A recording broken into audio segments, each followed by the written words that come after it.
Ermanni, University of Michigan great Braylon Edwards, and of course, Maz are about to take over on Woodward Sports. Every day, 2 to 4 p.m., it's the best Detroit sports talk on Detroit's best sports network, Woodward Sports. Hey, let's go! Wednesday show, January 22nd, 2024. Ermanni and Edwards with Maz, Woodward Sports Network, woodwardsports.com. If you're watching on YouTube, hit that like button, subscribe to Woodward Sports on YouTube. If you're watching on X, we say good afternoon to you. What a busy news day, Braylon Edwards. Good afternoon to you, my friend. I'm still laughing at Pete still counts from 5 all the way down to 4. Like years of doing this, still 5 down to 4. Pete, we get it. No, I'm good. Wednesday, I think we're 4 Just days. stop at 5. We 4 got days it. removed from this past Saturday. I think everybody's starting to feel the mode a little bit. It's sure it's cold as hell outside, I tell you that. No doubt about it. Tom Mazaway, good afternoon to you, my friend. What's up, fellas? Welcome back to everybody. And let's get it on. Let's get into it. Pete Spivak, KG, intern Maria here as well. Breaking news. Aaron Glenn has accepted the job to become the next head coach of the New York Football Jets. So Aaron Glenn on his way out. It's expected that Lance Newmark will get the general manager job. He can't take that job just yet because his team is still in the playoffs. They are the Washington Commanders, but Newmark spent years with the Detroit Lions organization, so potentially the Jets get Newmark, and they do get Aaron Glenn. Braylon Edwards, your initial reaction to Jets and Glenn? I'm happy. Look, at the end of the day, I'm a Jet through and through. I cheer for the Detroit Lions as the last 4 years, so I rock with the Lions, but I'm a Jet. Make no bones about it. I'm happy for the hire. I understand the hesitancy. You know, you got 6 guys, 6 times in the last 7 hires have been defensive coaches, and 6 times they've been new coaches. So you've been burned by a lot of defensive coaches here with the Jets, or we've been burned, I should say. But I think it's deeper than that. When you look at these coaches that were hired in the past, whether it's Robert Saleh or Todd Bowles or Adam Gase, those guys hadn't proven that they could be leaders of men. Like, those guys hadn't proven yet that you see how players corral around those guys, or they learn under those guys, or even coaches. Like, you know, not only was he helping players out, he helped coaches. You see that in Kelvin Shepard, who's going with him, probably to be the coordinator. So I think he has a bigger element. I think he's done a lot more in what those coaches did, especially being the, helping kind of create this culture here in Detroit over the past 4 years. So I think he's miles ahead, and Aaron will probably stay. So at least he doesn't have to come in and worry about the quarterback thing. Year one, I think he has a quarterback for whatever Aaron's going to be. You have your wide receivers. You have your skill team. I think he can do a lot of good with the identity in that locker room, much like, you know, what we saw here. I just want to remind people that, yes, we're losing coaches. And Ryan reminded me of this when he came in. First 2 coaches picked off the Lions' Dan Campbell tree to actually become full-time head coaches. So you had some interim guys leave, come back, go to other teams, but they were interim. These are the first 2 for sure hires off of Detroit Lions staff. I just want to remind everyone, we might be losing coaches, but we still got the players. And I do want to start with Glenn, and there was a lot of news about Ben Johnson. He had his introductory press conference today in Chicago. He's a feisty one. We'll get to that in just a little bit. We've got Dave Birkett, Lions beat writer, Detroit Free Press, and Dan Miller, Fox 2 sports director, and of course the voice of the Lions. No other show in Detroit will give you the Lions content that you will get today here on Woodward Sports in the next 2 hours. Period. That's a fact. There is nothing better than today if you are a Lions fan. Birkett and Miller today. Braylon, Bam. let me start with Glenn. I think this guy is not going to be a good head coach. I think he's going to be a great head coach. I think he is exactly what the Jets organization needs. They need structure. We use that word a lot, culture. Yeah. He is bringing an attitude to a Jets organization. You want to talk about talent. We believe, many of us believe, that organization does have talent.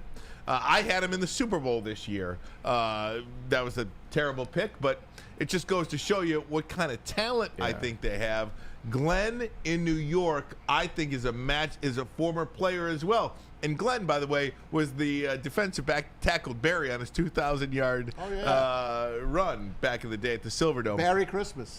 Either way, I think Aaron Glenn is going to be a great head coach. I'm so happy that he got his job. I think I'm going to steal a word from the Detroit Lions, and it's pride. Dan Campbell took pride in revamping the Detroit Lions, a team that he had played for, a team that went 0-16 when he was here. Bring back the black jerseys. You remember that. I think Aaron Glenn's going to be the same. Just to expound on what you said, Aaron saw what it meant to Dan Campbell to revamp the Detroit Lions, and particularly to the other teams that he played for. I think this is what Aaron Glenn is going to do when he's with the Jets. He's thinking about the times that he's played there. He's thinking about what it means to be a Jet, the mystique of Joe Namath and whatever else. Like, that comes with the pride of being a Jet. That's how I feel. So I think he's going to bring that to the players. You got some players that already want to latch on. You got a defense that wants to be good. They want to latch on. You got an offense. You got some players that want to believe. You just got to give them a person to believe in. I think that is Aaron Glenn. I love Aaron Glenn. Yeah. As a Jet fan, I followed him, obviously. It's another defensive guy going to a team that I listen to Boomer Esiason a lot, and he does WFAN in New York. And he even brought it up. He's a big Jet guy, man. They love the Jets. And he's like, as much as I love Aaron Glenn, I think it's a mistake to bring another defensive guy here. They just keep going back to the well. And again, it's another first-time head coach hire for the Jets. The only guy that had a little experience that they hired in the last 7 hires was Adam Gase. Now, if you're asking me between Aaron Glenn and Ben Johnson, who's going to be the better one, I'll go against what Stick is saying. I think Ben Johnson is inherited the best position. Do I hate him? Yeah. Am I really pissed? I am. But if I was him, and as long as I had a handshake agreement with Dan Campbell, which I don't think he did, he chose the right job to go to. The Bears' job is hands down the best job. The Jets, good luck, man. They're the Lions of the AFC. But the Lions showed that if you have the right people in place, you can turn it around despite ownership. And I think that's the difference here. And I'll just push back on something you said about first-year head coaches. I don't think there was a coach out there on the market that I would rather have, Ben Johnson aside, than Aaron Glenn right now. You know, is Bill Belichick out there? I'm not sure, but Mike McCarthy's a great head coach. And if you look at him side by side with Mike Tomlin, they have identical records. But I think each situation, Rex Ryan said this, actually, and he was right about it. Each situation is so unique to that situation. It's like a player going to an organization. Mike McCarthy might not work in the Jets, but he might work at Dallas. Ben Johnson might work in Chicago, but he's not going to work for the Jets. I think it's a perfect marriage between Aaron Glenn and the Jets. He provides stability. He provides a strong leadership. He is a defensive guy. How did they win 2 years ago without a quarterback? With defense. So he's got the personnel there. He's just got to fix the offense a little bit.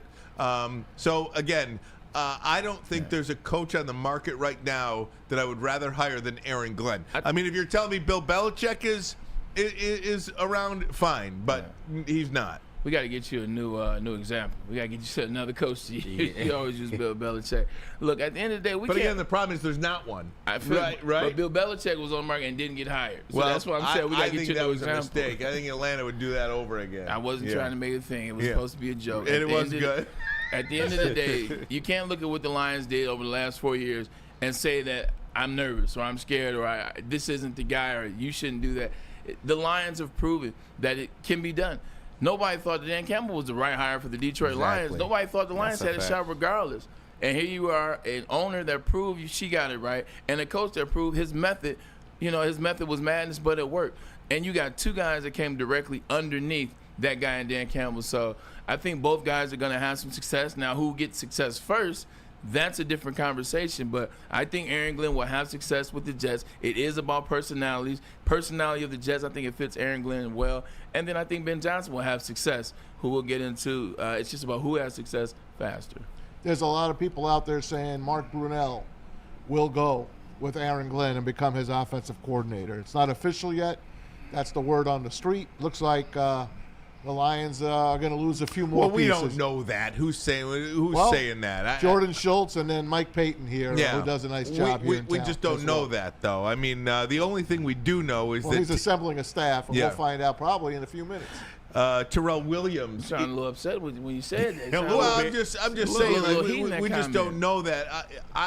So here's you probably Dan Campbell, Ben Johnson, and Aaron Glenn.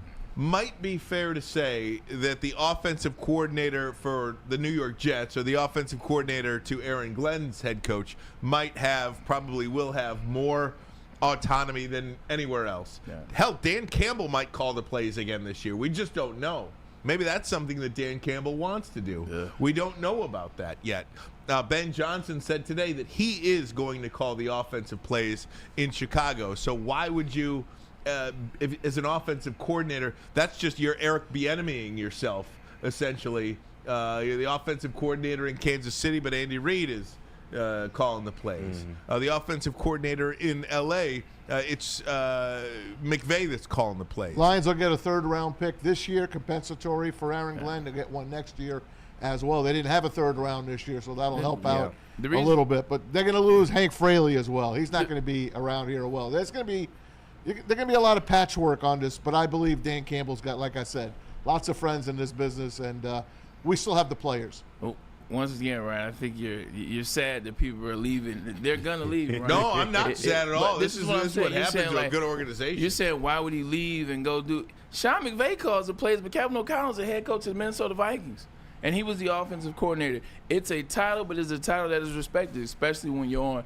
certain staffs. Like, you look at it, doesn't matter. You come off that Sean McVay staff as the offensive coordinator, we know who's calling the plays, but you're going to get a shot. And Kevin O'Connell has proven that it's not just Sean McVay calling those plays. I think the same is true of Mark Brunell. If he went under Ben Johnson, because Ben Johnson, for as much as he wants to talk about, he's going to go there and Caleb is his priority, but getting his team together, he's going to have so much of a time trying to get this team back on track in terms of the Chicago Bears that whoever's his OC is literally going to be the OC. Yeah, I my only point in saying this was if he had 3 offensive coordinator jobs, we just don't know which one he would pick: Detroit, Chicago, or New York.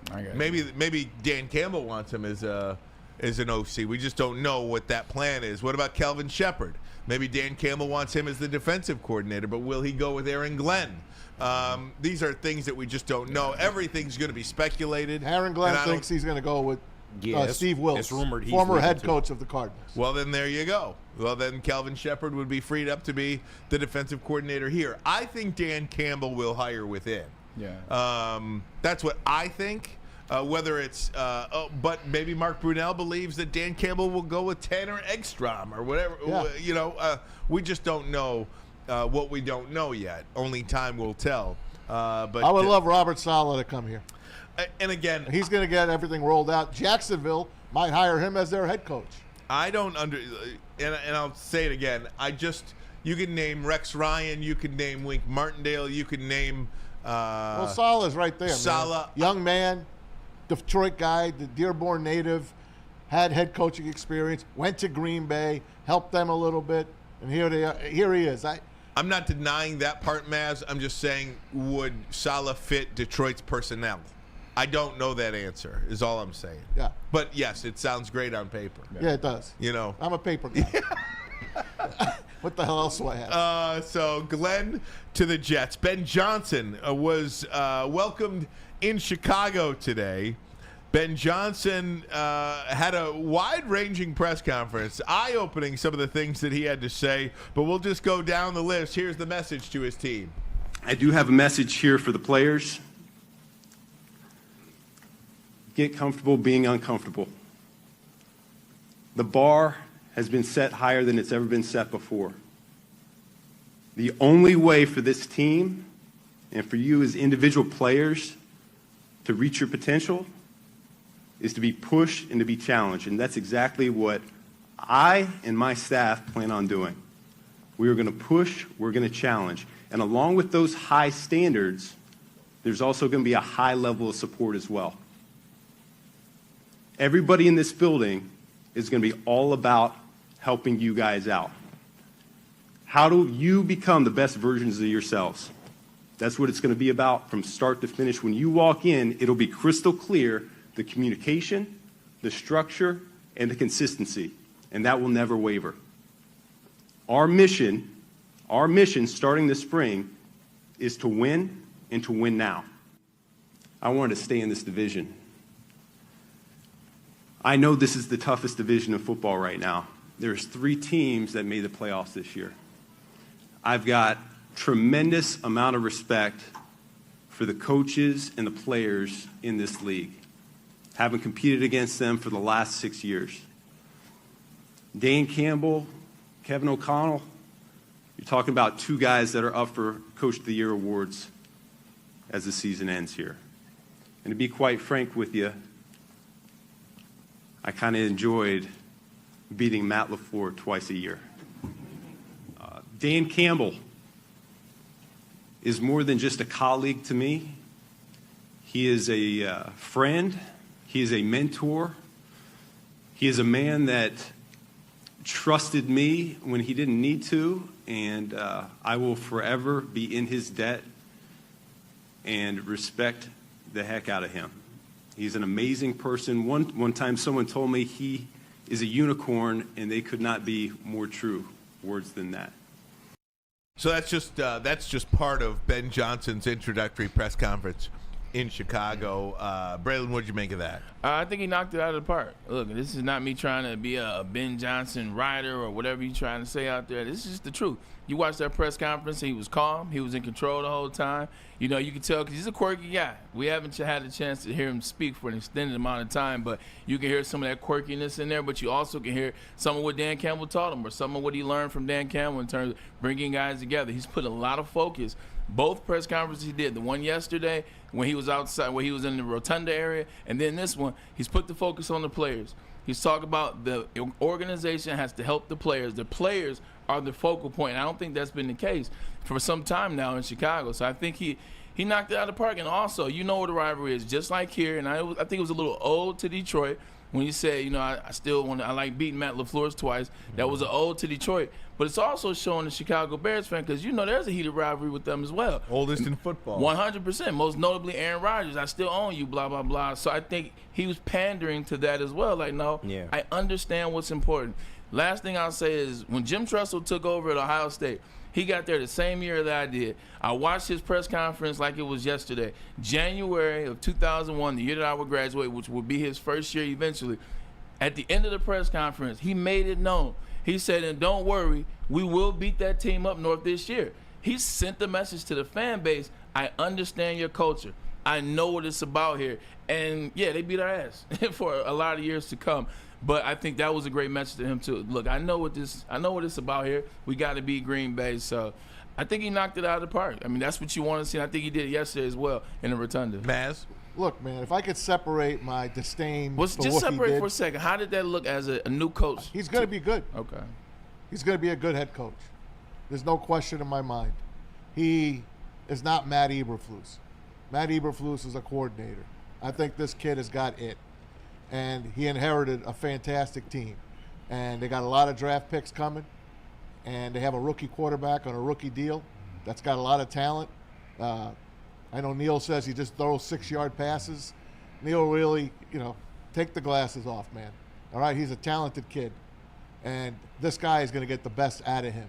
They have to add people. They need more running games. There's a lot of great running backs coming out this year. They need offensive linemen. Other than that, they are set up. I picked them for the playoffs this past year. And I believe they would have made the playoffs had that thing in Washington not happened. But it did, and it derailed them. So if I could just take away my disdain for him staying in this division, hell, who wouldn't want to go to a great city like Chicago at Hallis Hall with all this history? Who wouldn't want to take that Bears job? You want to take the Raiders? They're in Vegas with Mr. Haircut. You want to take the Jags, who go through coaches like you-know-what goes through a goose? Dallas, you want to play under Jerry Jones? No way. No way. That was the job to take, although I hate him for it. And he did say today, one of the first things he said was Chicago is the place that he wanted to raise his kids. Yeah, I don't blame him. For the last 10 years, he has taken a trip to Chicago with the family to go do Cubs game at Wrigley. And, you know, for a lot of 30-year-olds, for a lot of 20-somethings and 30-somethings, the first thing you do when you get out of college is you move to Chicago. It's my favorite city. So it's one of my favorite cities. It sounds like that's exactly what he wanted to do, and good for him. Yeah, I think people need to start separating the hate for Ben Johnson and calling it petty or calling it, you know, it's he threw the treachery. game and all that. See, I love that stuff, though. I understood, but I'm saying, speaking from his point of view, like there's no other job that I would have taken. You're talking about a guy in Ben Johnson who helped rework the confidence of Jared Goff, another number one quarterback taken overall who didn't have confidence. Ben Johnson and Jared Goff worked to the tune of figuring it out. Isn't that the same thing that a young Caleb Williams needs, who we know is a transcendent player? He just needs the trust. The same thing we say makes the Detroit. It's the trust. It's the loyalty. It's the belief in each other. That's what Ben Johnson is going to do. It's the roster. This roster is stacked on both sides. This city is stacked. I love Chicago. Like you said, Ryan, I lived in Chicago. Trust me, every day there's something to do, especially when you live downtown. Majorly. It's a beautiful city, and it's one of the franchises that if you could just find a way to start winning some games, it'll turn like that. There's no other spot that I've gone to. I want to go on Trevor Lawrence. Is that what you wanted? You want Aiden O'Connell? Did you really want the Jets job to be an option with Aaron Rodgers once again? This was the job. Regardless of it seems like a slap in the face or not, this was the best job on the market. And, oh, by the way, he knows this division. Go ahead, Maz. I believe, I don't care what anyone tells me. This is my belief. I believe he and Dan Campbell, at the end of this whole thing, had a little bit of a falling out. My opinion. I'll ask Dave Birkett about it. I think you're right. I'll ask Dave Birkett about it, and I hope he'll be honest about it and tell us if he feels that. Again, this is my feeling. I'm not there with the team every day. Maz, I think you're right. I'm just saying, it just smells. It stinks. It was 36 hours after one of the worst losses in Detroit Lions history, and he's already assembling his staff to go to the Chicago Bears. And let me tell you, look, I got killed for saying it the other night online, and Bill Belichick said it too the other day. It's dirty. You should not be able to interview for other jobs when your team is still in the playoffs. You just shouldn't be allowed to do it. I'm sorry. Bill Belichick put it simply: bad teams should not be poaching good teams when they're in the playoffs. We have that cut for you. And I'm sorry. It's just it's the truth.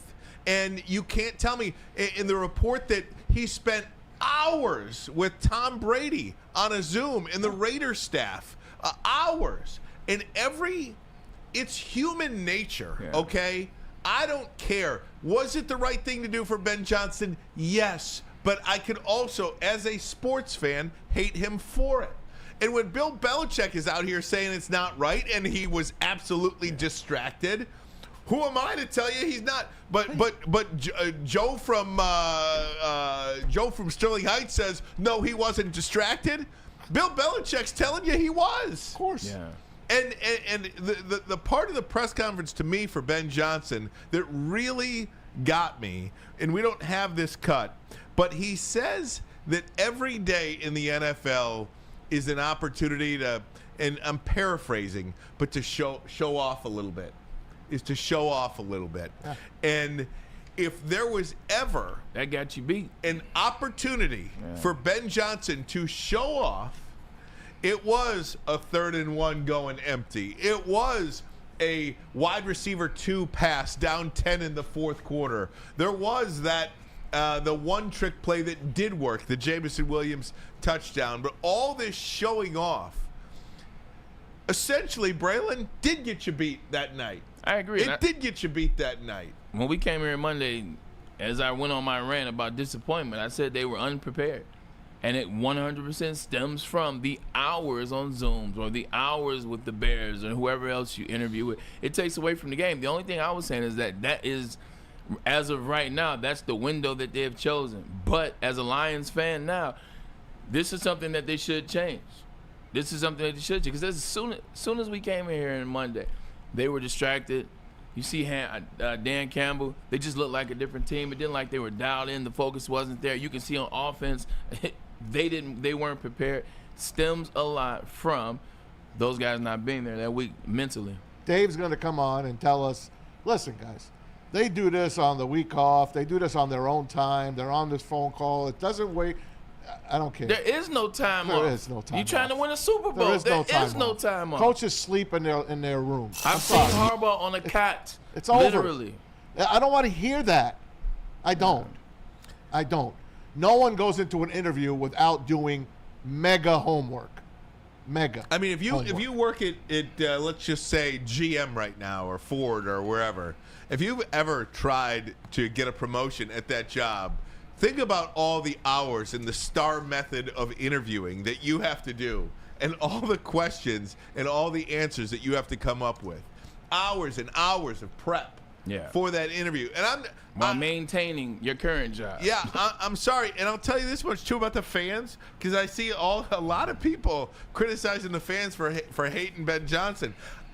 I love the fans even more for criticizing Ben Johnson. By the way, and I'm not going to play it because there's a lot of cuss words, and I just don't want to go down that road. I listen to the show sometimes when I'm off with my kids in the car, and I always think of the dad driving with his kids in the car. It's one of the reasons why we don't cuss on the show. But I love it that other shows do. When you're here. Okay. Right. I love it that other shows do. We get away with it. And the interaction that Spencer Raxter had with Neil Rule, was it yesterday? Yeah, it was yesterday. Was probably the best, in my opinion, best 30 seconds that this network has ever seen. The way Spencer lit into Neil about his hatred of Ben Johnson was tremendous. And that is what sports is about. If you want to do this rationally, okay? If you want to be rational about it, then you know what? We're not sitting here. We have no jobs because people don't care. Sports writers have no jobs. Players aren't making $50 million a year because people don't care. The whole thing about being a fan is being irrational. Because, seriously, did the Lions' loss the other night really impact your life at all? I mean, yes. Yes. At the end of the day, did you wake up today? Yeah, I did. Did you get sick? Did you have to go to the hospital? Yeah, I had to sit home yesterday with a migraine. I stayed in bed till 3 Could you not pay your bills? You know what I'm trying to say. It basically has virtually no impact on what your life is. Yes, it's sports. We understand it's sports is all I'm saying. Yeah. So it does impact irrational sports fan because of how irrational it makes us. That's why this is great. That's why this upsets me more than hearing any politicians arguing with each other, because I don't listen to them. Because guess what? I got nothing to do with them. They don't care about me. But I have my team, so I do give a damn. I know about you my do, team. but you are exactly the reason who I'm talking about. That's why, like, people want it. Like, and I'll just throw it. And I love Woj. I love Wojo. Okay, but Wojo's column today calling fans dopes for. Complaining about Ben Johnson. Come on, man. Get over it. Like, it's sports. Of course fans are going to complain. People still care what they think?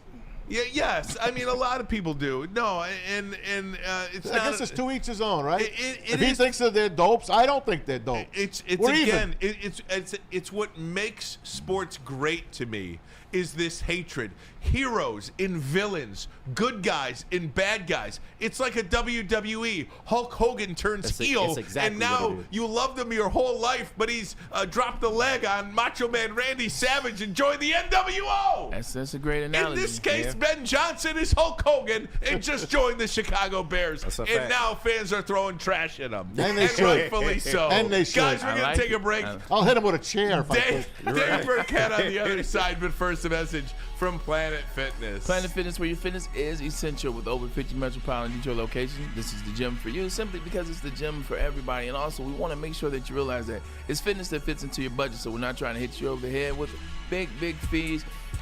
It fits into your budget, like I said the first time. Look, the gyms are clean, the trainers are there, and it's no judgment. I repeat, there's no judgment. So come on down to Planet Fitness, where your fitness is essential. And listen, if you still drowning your sorrows over the Lions loss, we feel you. We understand. So why not do that with 1800 Tequila? It's the official tequila of Woodward Sports Lions watch parties and the post-game show. Unfortunately, we won't be having any more of those until next season. But stay tuned to Woodward Sports, and we will get that information to you. But they are the proud sponsor of URNR Detroit Lions. 1800 Tequila, the best taste in tequila. And please, y'all, drink responsibly. Big injuries, big news. Twice a week, Dr. Jeff Pierce from Michigan Sports and Spine joins Woodward Sports Network for the Injury Insider Report. Big D Energy Tuesdays at noon, and Ermanni and Edwards with Maz Thursdays at 3:30. Get expert analysis and in-depth breakdowns on the latest sports injuries from the man trusted by top athletes in the community, like D-Mac. Whether it's the Lions, Pistons, Tigers, or Red Wings, Dr. Pierce talks us through it all. Don't miss the Injury Insider Report with Dr. Jeff Pierce, your go-to source for understanding the impact of injuries on the games and players we love. Only on Woodward Sports Network. Scan the QR code on the screen or go to MichiganSportsandSpine.com to see if Dr. Jeff Pierce can help you. Stop searching for a vehicle and start finding one. Les Stanford Chevrolet Cadillac makes it easy. We harness the power of multiple dealerships and own the biggest selection of GM brands in the area to get you the car you need. With the Les Stanford Group, you'll have access to 4 different dealerships, providing you with more makes, more models, and more choices. We're connected to more than 1,000 vehicles, and with so many high-quality CPO vehicles available, you'll find new car quality at pre-owned prices. You can start and end your search at lesstanford.com today. The most talked about Detroit media by other Detroit media, and we love it. It's the Woodward Sports Network. How do people feel about getting a Planet Fitness membership for $15 a month? How do they like working out in a clean and spacious gym that's filled with equipment for every workout? And how about free fitness training in the judgment-free zone that leaves them feeling energized all day long? Join Planet Fitness today with the free PF app, online or in club, and start getting that big fitness energy for $15 a month. A network for the city, by the city. Woodward Sports is Detroit sports. Walk into any Lady Jane's Haircuts for Men today. Open 7 days a week. Sit back, relax, and enjoy precision haircut, scalp massage, hot leather neck shave, and hot towel treatment from one of our talented stylists. Step up your game this season and take advantage of our $20 haircut special. Scan the QR code and get your coupon today. Lady Jane's Haircuts for Men, the ultimate haircut experience. Open 7 days a week. Walk-ins always welcome. Lady Jane's Haircuts for Men. It's wicked awesome. Is that an octopus in your pants, or are you just happy to see me? See what I did there? Go Red Wings! From Octopi Experts, Woodward Sports.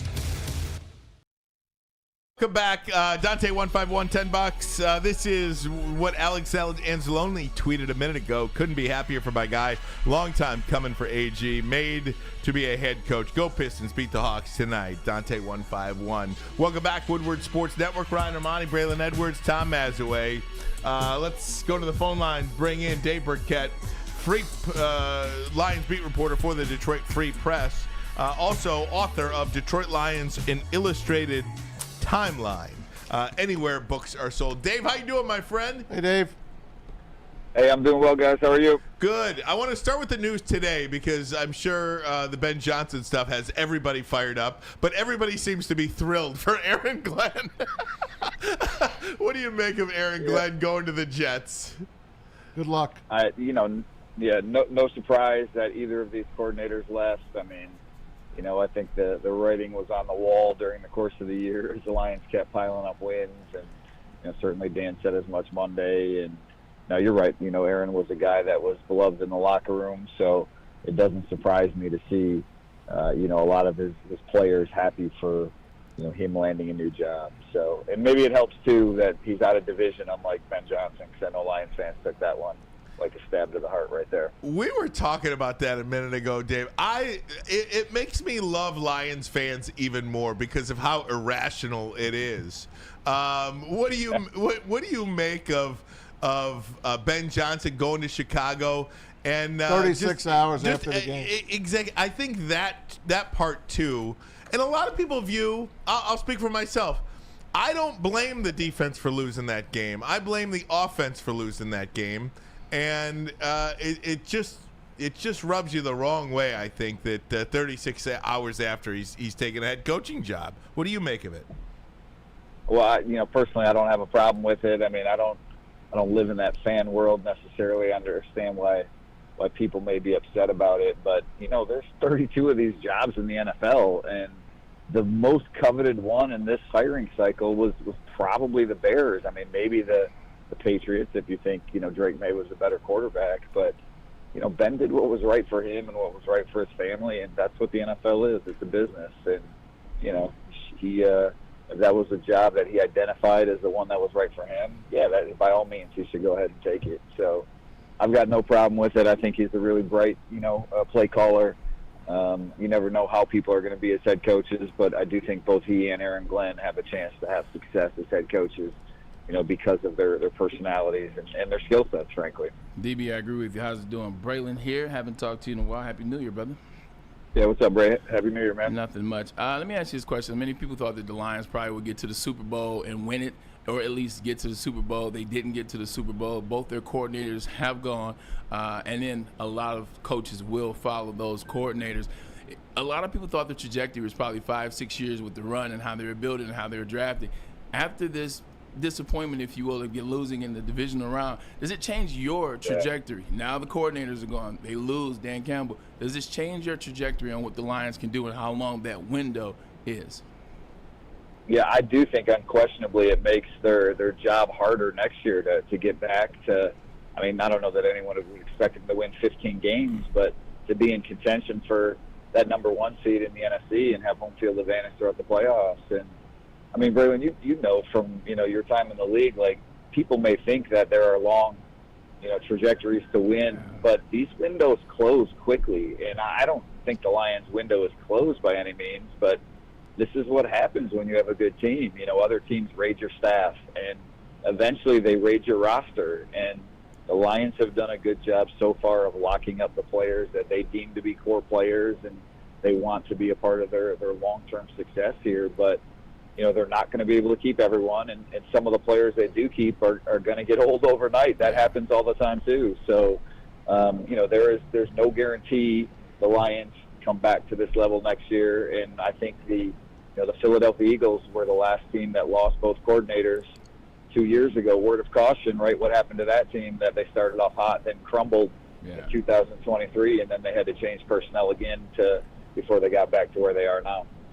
Dave, last question, and it's about Jared Goff. Obviously, 4 turnovers in the game. I'm trying to ask this a different way. What is your comfort level with Jared Goff after this game against the Washington Commanders? I think that's the best way in which I can ask it.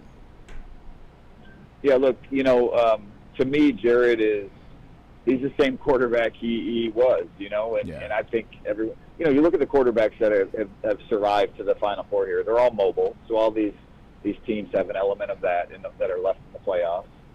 Jared I would never take anything away from the season he had and what he's done really for the last 2.5 years. I mean, he's been one of the best quarterbacks in the NFL. And I think people, even within the organization, have said it, right? When things are right, when he has time, when he's got the skilled players around him, and especially when he plays with the lead, like, he is dangerous. But I think Jared fell into the trap that probably a lot of people on that team did the other day, and Tom Brady pointed it out during the broadcast, was when he threw that pick six, right? Sam Laporta was open on a little check down right, and that's something that Jared he's taken that all season.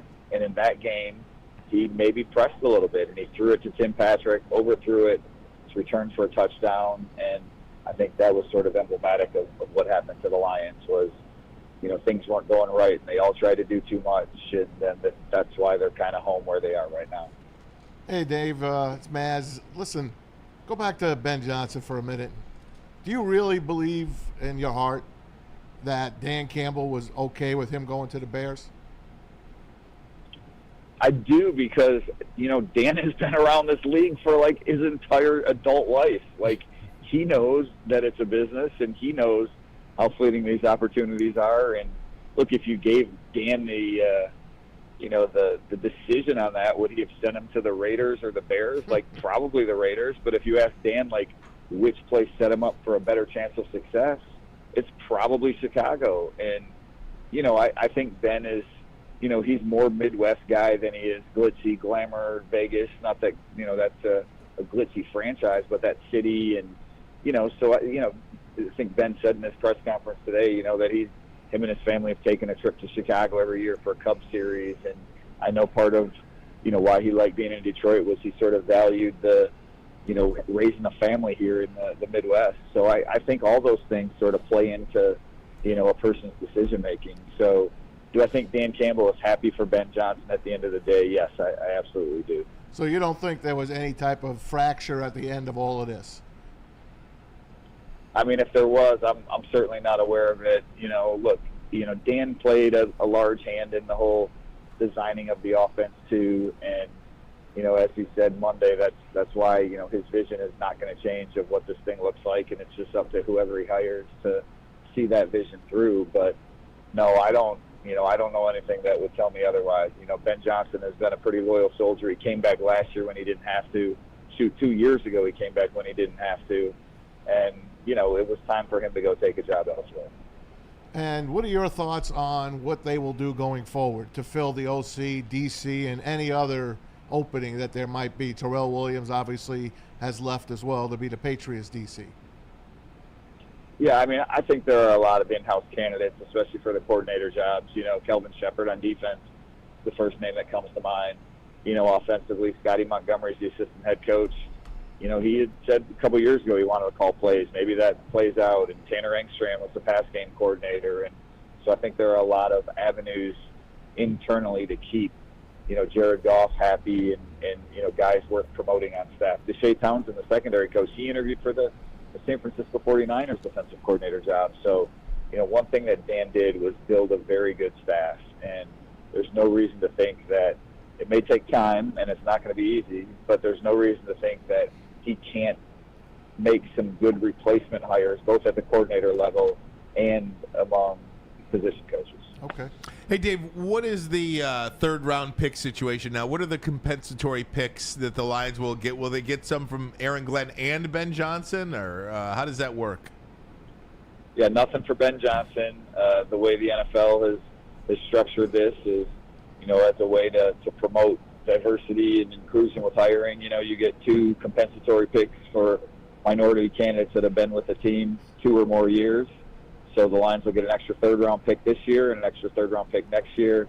End of the third round, so you're probably looking at pick 101, 102, something like that this year for that extra pick. What, just looking at the draft class from a year ago, which guy do you think, Mahogany saw some time this year, Wingo, Vaki, Manu, Rakestraw really didn't get anything from, Terry and Arnold had a decent year, but I think it's fair to say that it was Dan Campbell's, and again, they were a really good team, and you don't need 6-7 starters like they've gotten in the past, but probably the weakest contributing draft class that Brad Holmes has had since he's been here. What is there a guy or two that jumps out at you in this draft class from a year ago that you think will be a major contributor next year? Yeah, well, first, it's going to be tougher for the Lions to build through the draft. It just, when you're picking, 29 or 28 this year, I guess, right? Instead of 2 or 7 or, some of those picks, 6, I guess, in the past, like, it's just not quite as easy to find some of that talent, and your roster is better anyways that needs to play right away. So, that was part of it. Look, if I'm looking at projecting ahead, I think that clearly Terry and Arnold is still the most important because, Carlton Davis, we don't know what's going to happen. Terrion could be their number 1 cornerback next year, and so you need him to take a step and show the growth and be the player that you thought he could be when you traded up to get him. He's not the only one. Christian Mahogany is the guy that certainly, as I project out next year, he's probably going to start at one of the guard spots. He played well enough in his couple starts to think that. Gio Manu he's not going to be in the mix for a starting job next year, but you trade a third-round pick for him, and that's a guy that you absolutely need to see some growth from when he comes back in the spring. to feel confident that, maybe he can contend for the swing tackle job or play in case of emergency because you thought enough of him as a potential piece down the road that you want that to live up to the image that you had in your head for him when you drafted him. Dave, one of the things that scares me, and again, you probably see this as more analytical as a reporter. Me, I'm just a blowhard, probably fan on the fan side of things. But I go back to that Chicago-Washington game in the regular season, the Hail Mary that Washington beat Chicago, and that broke the Chicago Bears. That ended their season right there. They were just never able to come back from that. This loss to Washington on Saturday night for Detroit, I feel anyway, and I'll speak as a fan, it completely broke my spirit. I looked at my wife on Sunday afternoon. We're just sitting there. I looked at my wife. I said, "Babe, I gotta go to bed. I gotta go back to bed." I mean, I was devastated. You were spent, huh? I was spent. Gassed. I was gassed. And the reason I bring those two losses up, does that loss have potential to, I don't want to say break the Detroit Lions, but really send them in a direction that we did not think they would go? Yeah, look, I wouldn't go that far to say it would break them, and these are professional athletes. Every time they step on the field, they think they're going to win, and they should. But I do think there's a human element that, people sometimes overlook to all this. And, you mentioned kind of what you went through. Like, you think about, and I'm not suggesting the fans are the reason that they won 15 games, but, the hype that has been around this team the last 2 years, right? They make it to the NFC Championship game, and everyone thinks they're going to the Super Bowl. It felt like a special year. Okay, this wasn't. We came that close. Next year's going to be our year. Well, this is fresh in the moment, but I don't know that that's going to be there next year. Not that people will think they're not going to be good, but like at some point it's a prove it to me, thing before I'm ready to completely buy in. And so I do think there is some of that the Lions will have to overcome to get that magic back. And look, fans are going to be fans and they're going to be hyped, and Ford Field is one of the best home field advantages in football, but I do think that when that season kicks off next year, that some of the hype and anticipation and excitement that you saw around the team from this year, I think some of that's going to be gone because really 2 straight years the Lions have squandered a pretty golden opportunity to get to the Super Bowl. You have spoken words that are 1,000% how I feel. I was absolutely positive that this franchise would win a Super Bowl and win one soon. And now I think they're going to win one, but that positivity, that hype has completely left me. It's more of a scared hype than it is an absolutely positive hype. So I will watch this differently, just exactly as you spoke it. And I think when you throw into the mix all the staff changes, right? I haven't, fact-checked this, but, the fact that no team has won a Super Bowl with 2 new coordinators, that adds to that, right? That there is just as good as the roster is, as good as some of the talent is, like there are still some of those questions. And look, everybody says that, the injuries are not going to happen again. The way the defense was decimated, they're probably not.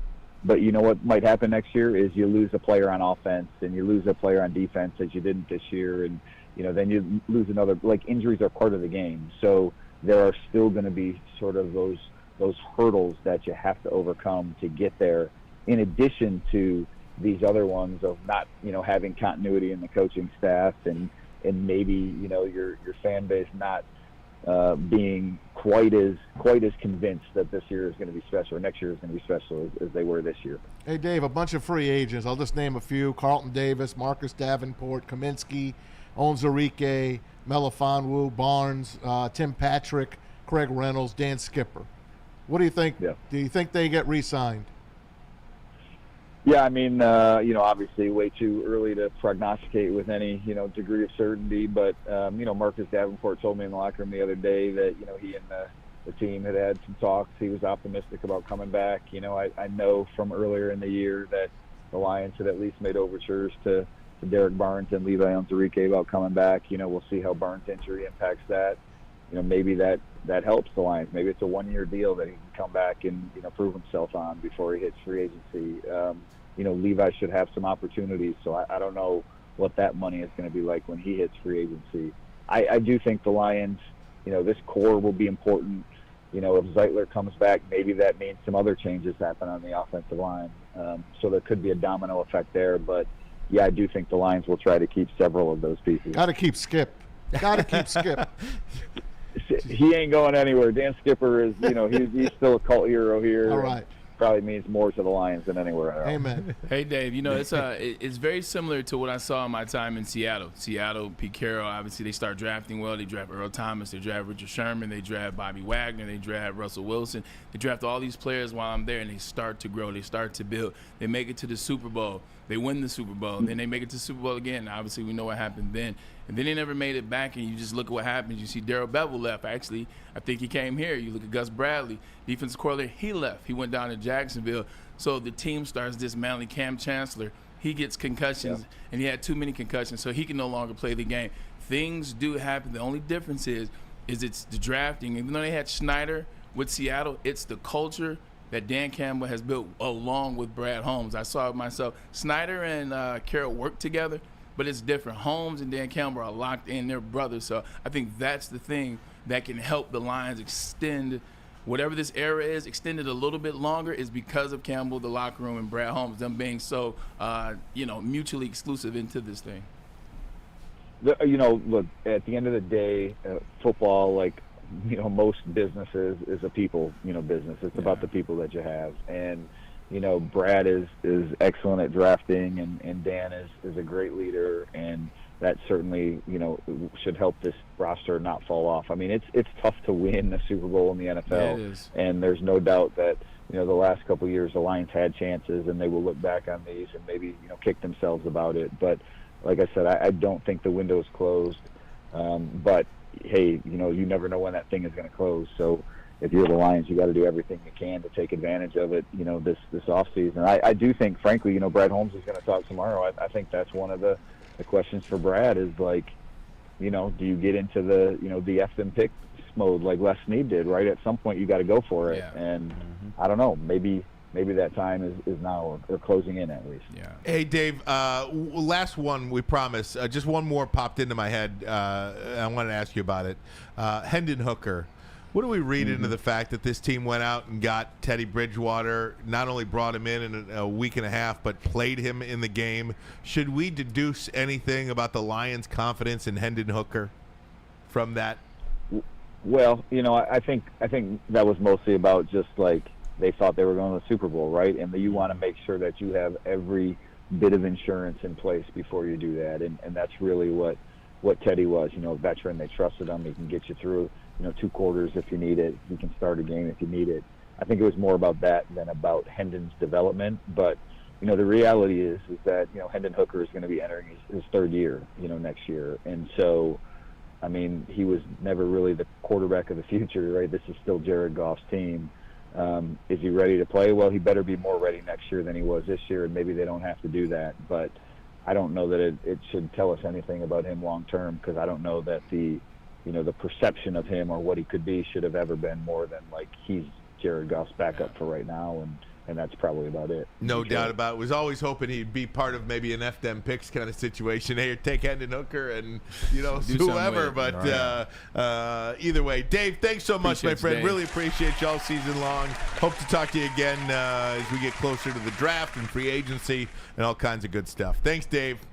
Thanks, Dave. Sounds good, guys. We'll see you. You got it. You got it. Dave Birkett, Detroit Lions beat writer for the Detroit Free Press. Buy his book, too, Detroit Lions, an illustrated timeline, anywhere books are sold. Yeah, and I mean what I said in terms of watching Seattle, watching that thing kind of go from the top 10 of the league to kind of dismantling and disappear. Personalities start to happen. You start to have some inner squad beef. You start to have some offense versus defense. You start to having some messy stuff, if you will. You had some adultery stuff going on with them players. You had some jealousy. Adultery? Yeah, 100%. Right. You had wives getting tapped by other players. Yeah. Oh, man. A lot of this stuff the longer you're on a team, the longer that things start to happen. The good news is the Lions, their locker room a lot different, built under Dan Campbell. These guys' friends grow up together as it relates to drafted, but this is real, and that's what I saw in Seattle. So, you just want to make sure you keep that intact. You keep that intact, and you got a chance. Seattle, it crumbled because of a lot of that. So, yeah, it looks good so far. Tell AG to take Hooker with him and just send Sauce over to us. There you go. Even exchange. Even exchange right there, right? What about? I'm not even gonna feed into it. Hey, by the way, we had a super chat earlier in the show that I never got to, and it expired right now, and I feel so bad about that. But it was a preach, Ryan Ermanni, preach. It was when I was talking about the heel that Ben Johnson has become. But Dave on, and I just didn't want to step on that. I'll tell you, these beat writers, I give them credit because. I don't know how you're not a fan if you love football and you're covering a team. You can't be. I know. I know O'Hara for my, for.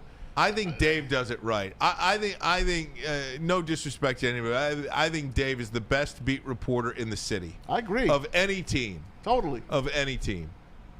Lions, Pistons. I think Dave Birkett is the best beat reporter of any sports team we have on the beat. It's tough to walk the line, man. It is very tough to walk the line. Yeah. It is very tough to call it like you see it because a lot of these guys, and no disrespect to them, we all do what we have to do to stay employed. Yep. We all have mortgages, right? Yeah. That's just the truth. Yeah. I see a lot of beat writers out there unprovoked sticking up for organizations and guys. Yeah. And I won't name any names, but I mean, you are not dragged into this. Why?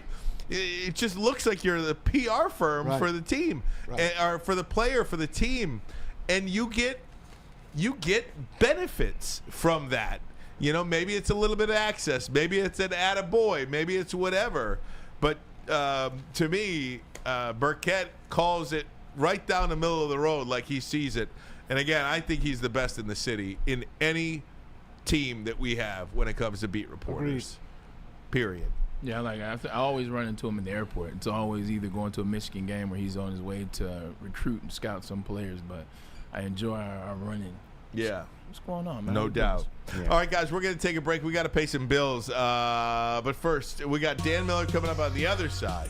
But first, a message from Les Stanford Chevrolet Cadillac Buick GMC. New car, new year, new you. Why not? Les Stanford Buick GMC is here for you. Get a 2025 Hummer EV SUV for 24 months, 10,000 miles a year, only $699 a month, $1999 down. Or a 2025 GMC Sierra 1500 Crew Cab, 24 months, 10,000 miles a year, only $359 per month. Sign and drive, no down payment required.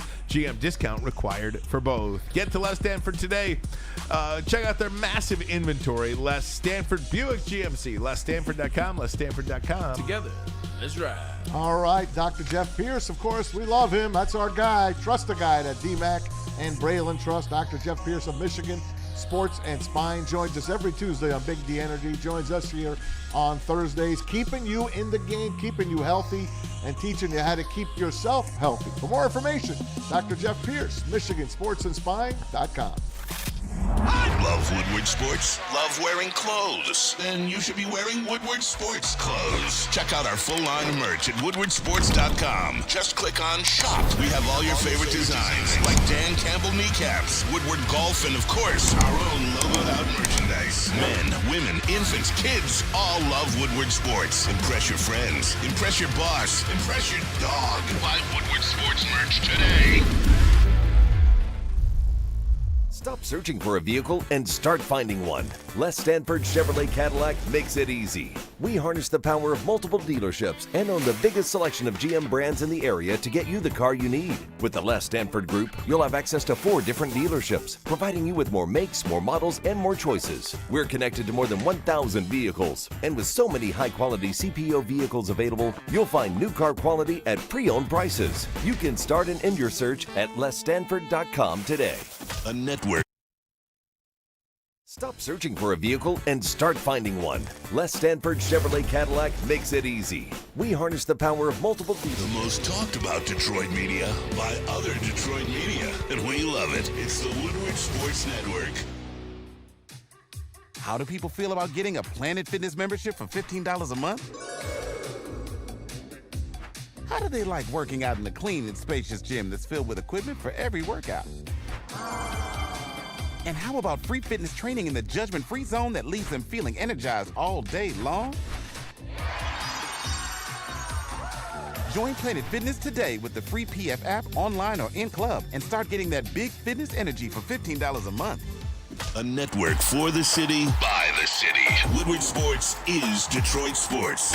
Any Lady Jane's Haircuts for Men today. Open 7 days a week. Sit back, relax, and enjoy precision haircut, scalp massage, hot leather neck shave, and hot towel treatment from one of our talented stylists. Step up your game this season and take advantage of our $20 haircut special. Scan the QR code and get your coupon today. Lady Jane's Haircuts for Men, the ultimate haircut experience. Open 7 days a week. Walk-ins always welcome. Lady Jane's Haircuts for Men. It's wicked awesome. Is that an octopus in your pants, or are you just happy to see me? See what I did there? Go Red Wings! From Octopi Experts, Woodward Sports. Maz? Oh, Mark White. See guys. what Pete did there. There we go. Hey, guys. No countdown. You didn't get a countdown, man. I didn't get anything there. That's okay. You done pissed Not a Pete bad off. deal. No, he did say Mark White. Hey, Mark White and Pete's had it Associates, up. your trusted real estate experts, are here to help. Mark White and his team will pay up to $5,000 of your closing costs. That's $5,000 right off the top. Give them a call today, 248-290-8242. Hit him up online as well, markwhitesells.com. Again, that number, Mark White and Associates, 248-290-8242 to make your dreams come true. You think the real show is happening up here? They don't know. The real show is happening between Maz and Pete. Hey, Lady Jane's, we take the chore. It's only been 25 years. Getting a haircut. Our talented stylist will deliver an industry-leading haircut, relaxing scalp massage, hot leather neck shave, and a hot towel treatment. Open 7 days a week. Walk in anytime. Lady Jane's Haircuts for Men. It's wicked awesome.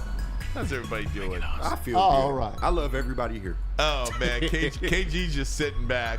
I mean, everybody, you know what? Here's the deal.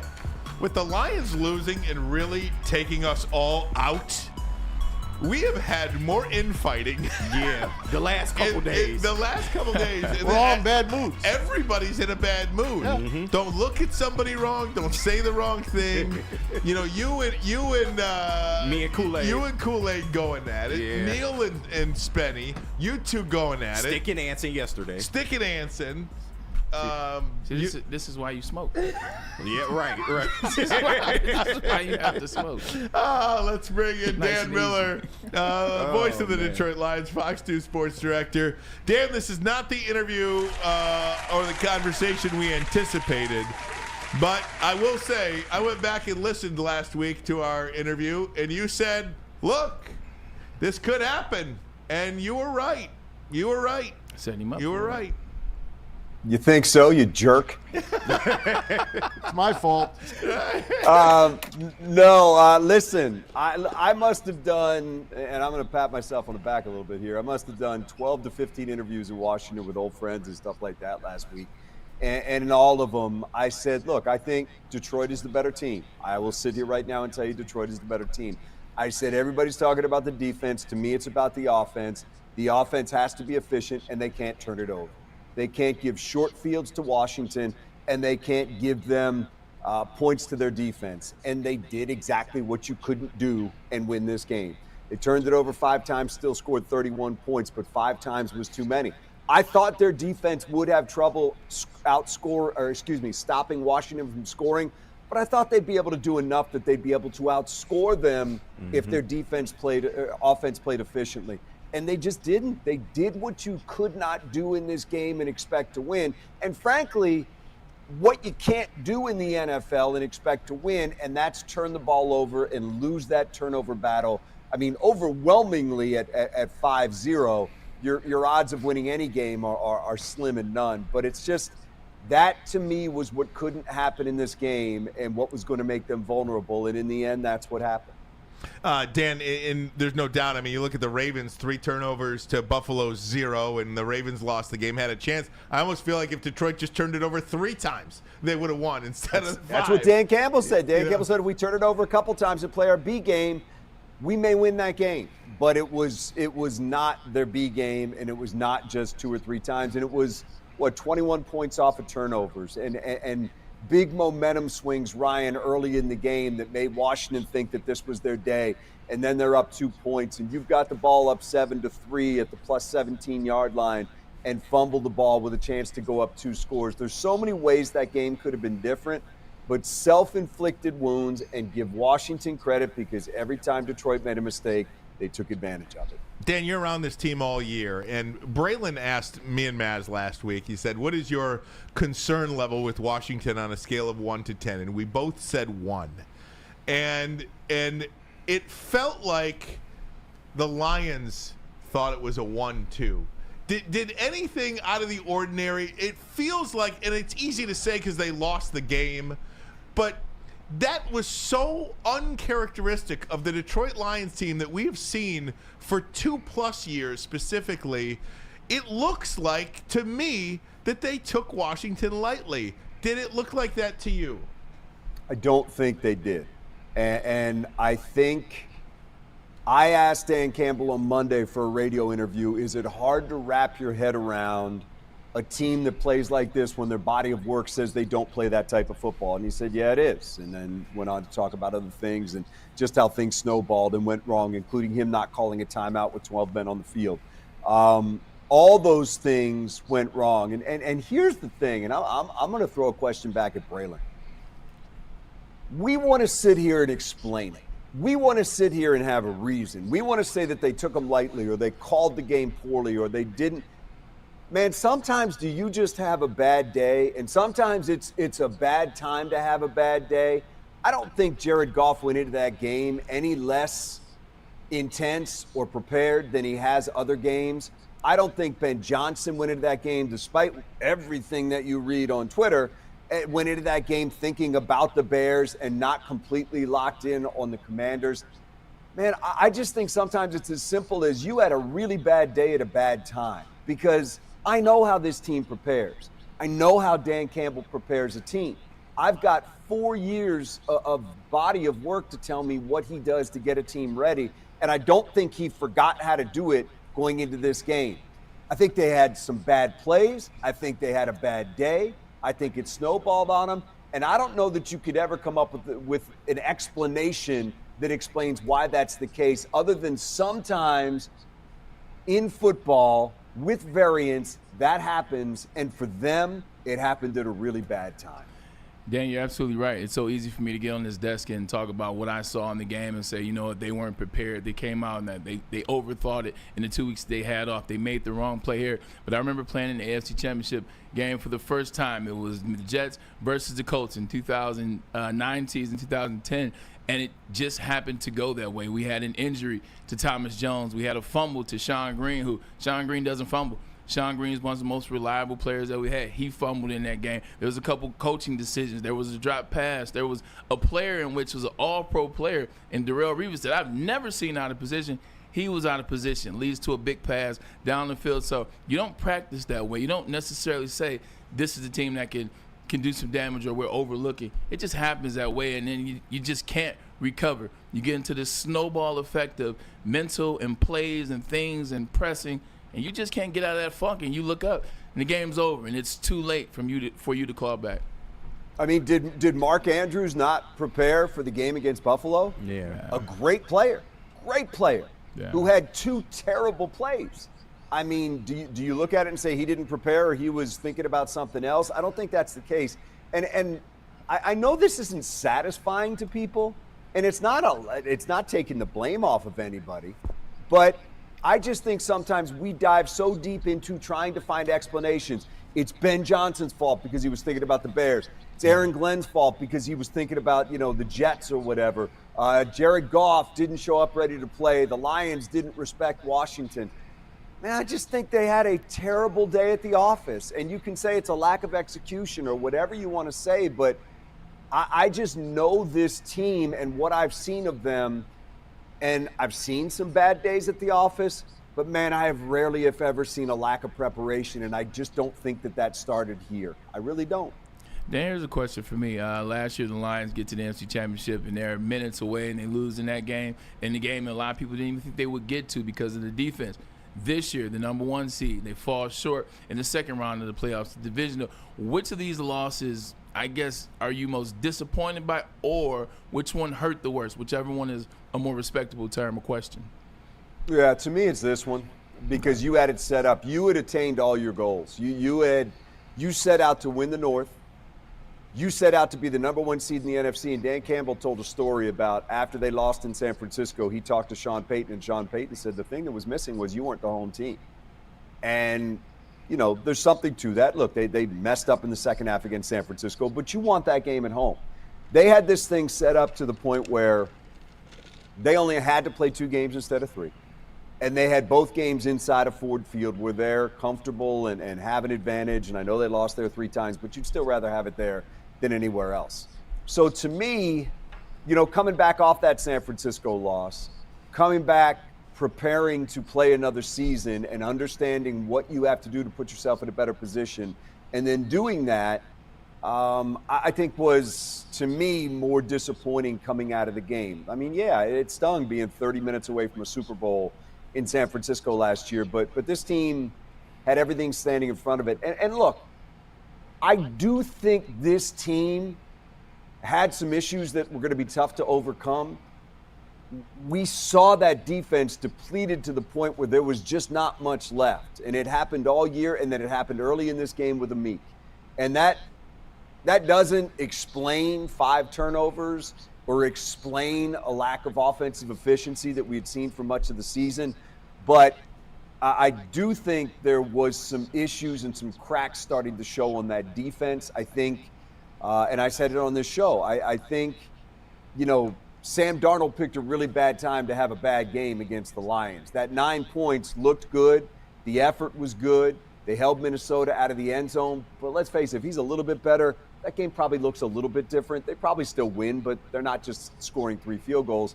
And if you look at the last 6 games heading into that playoff game, Lions have given up 31 points a game on defense. And I think some of the missing guys were starting to catch up to them. So, Braylon, it's a long way of saying that the body of work that they put together this year and achieving all of their goals to put themselves in that position, I think makes it hurt. But I still think, man, it felt like there was some things that were really beginning to you know, weigh heavily upon them in terms of that defense and how they were going to be able to defend some of the better offenses as they moved into the playoffs. I thought they'd have a tough time stopping Washington. They did have a tough time stopping Washington. But the great equalizer for this team has always been that offense. Yeah. And it just wasn't there on that day. No, it wasn't. Hey, Dan, how about this? You know it's coming. Listen. You know it's coming. Listen, man. I got nothing. Drink them if you got them. I got nothing. I will say this. Do you think the Lions shot their onions trying to win that home field advantage? Beating San Francisco when they didn't need to, when they could have rested some players, come back against the Vikings. Did they put too much into that and fall short in this game? Were they rusty? I don't know any other way I could ask. Yeah, I don't think so. I mean, look, I think they needed that rest. Their bye was so early in the season. They weren't rusty when they marched down the field on their second possession of the game and scored to go ahead. They weren't rusty when they stopped Washington on their opening drive on a 4th down and got the football back. They weren't rusty when it was 7-3 and they had the ball with a 3rd down at the +17 and had a turnover at an inopportune time. Yeah. Forget the play call. Just look at the turnover. Yeah. If you go up 14-3 there, maybe that's a different game. We're not talking about rust. I don't think they were rusty. I'm not giving them that excuse. I think I just think they had picked a bad day to have a really bad day. And I think if you played that game 10 times, they probably win 7. But it just wasn't to be that day. And I know there's people down in the comments right now that are going to say, you know, that's not satisfactory to them or they don't find any, you know, solace in that. Yeah. But frankly, I think some of the explanations that I've heard are just silly. And sometimes I just think while we want to have a reason and we want to have something that make us feel better because we have something to blame, I just feel like in sports maybe sometimes there isn't. There's variance, and I think this was an example of that, because I'm not going to sit here and say after all I've seen that Dan Campbell doesn't get a team prepared, because I think that honestly is one of his strengths. Dan, I lied. I have one more question. What was your thoughts on starting the game with Dave Montgomery? Obviously, Dave Montgomery coming back off injury, how hot Jahmyr Gibbs had been so far to that point. What was your thoughts on starting him that drive in which you would eventually go 3-0? Honestly, I thought they were going to do that, and I think we even discussed that here. Yep. I thought they would, just out of respect to David. I thought that they would go back to what they had done before, and I know there's a lot of talk about that, but again, I mean, even if you don't like that first series, they recovered. Again, I go back, it's wipe that off. It's 7-3, you're driving down the field, you got a chance to go up 2 scores. It's not like that put them behind the 8 ball and they never recovered. But I honestly, Braylon, I thought in discussions that's what they were going to do, and it wasn't discussions with anybody out there. It was discussions with guys like you in situations like this. I just thought out of respect to David, him being back, that's what they do, and I think they love having him back there. But again, I don't think that was the beginning of anything. I don't think that was the beginning of the end. The beginning of the end came after that. Appreciate you. Hey, Dan, out of the last 26 Super Bowls, I would say 23 of them were won by a Northeast team, outdoor team. I can give you 2 teams. I won't even count the Rams. They play outdoors, but it's in the West Coast. But you got the Saints, you got the Colts. Other than that, it's outdoor, tough teams. And the Lions went outdoors this year, and they were undefeated. And they played in their element, and they lost their 3rd game of the year. What is your take on these teams? I mean, it speaks for itself. The outdoor teams, they're the tougher teams, and they win the Super Bowl. I don't know. I mean, Brady wins the Super Bowls, but what was it, 6 or 7 of them were his, right? So, I mean, I don't know if I buy that.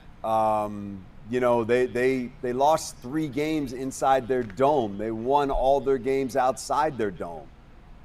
They went to Green Bay on a nasty rainy night, which was miserable, and won. I don't think toughness is a question for this team, and they didn't. I mean, look, if they'd have gone to wherever, Minnesota, or Minnesota plays inside. If they'd have gone to Green Bay and lost, maybe this argument would make more sense. They lost in a controlled environment. So why are you?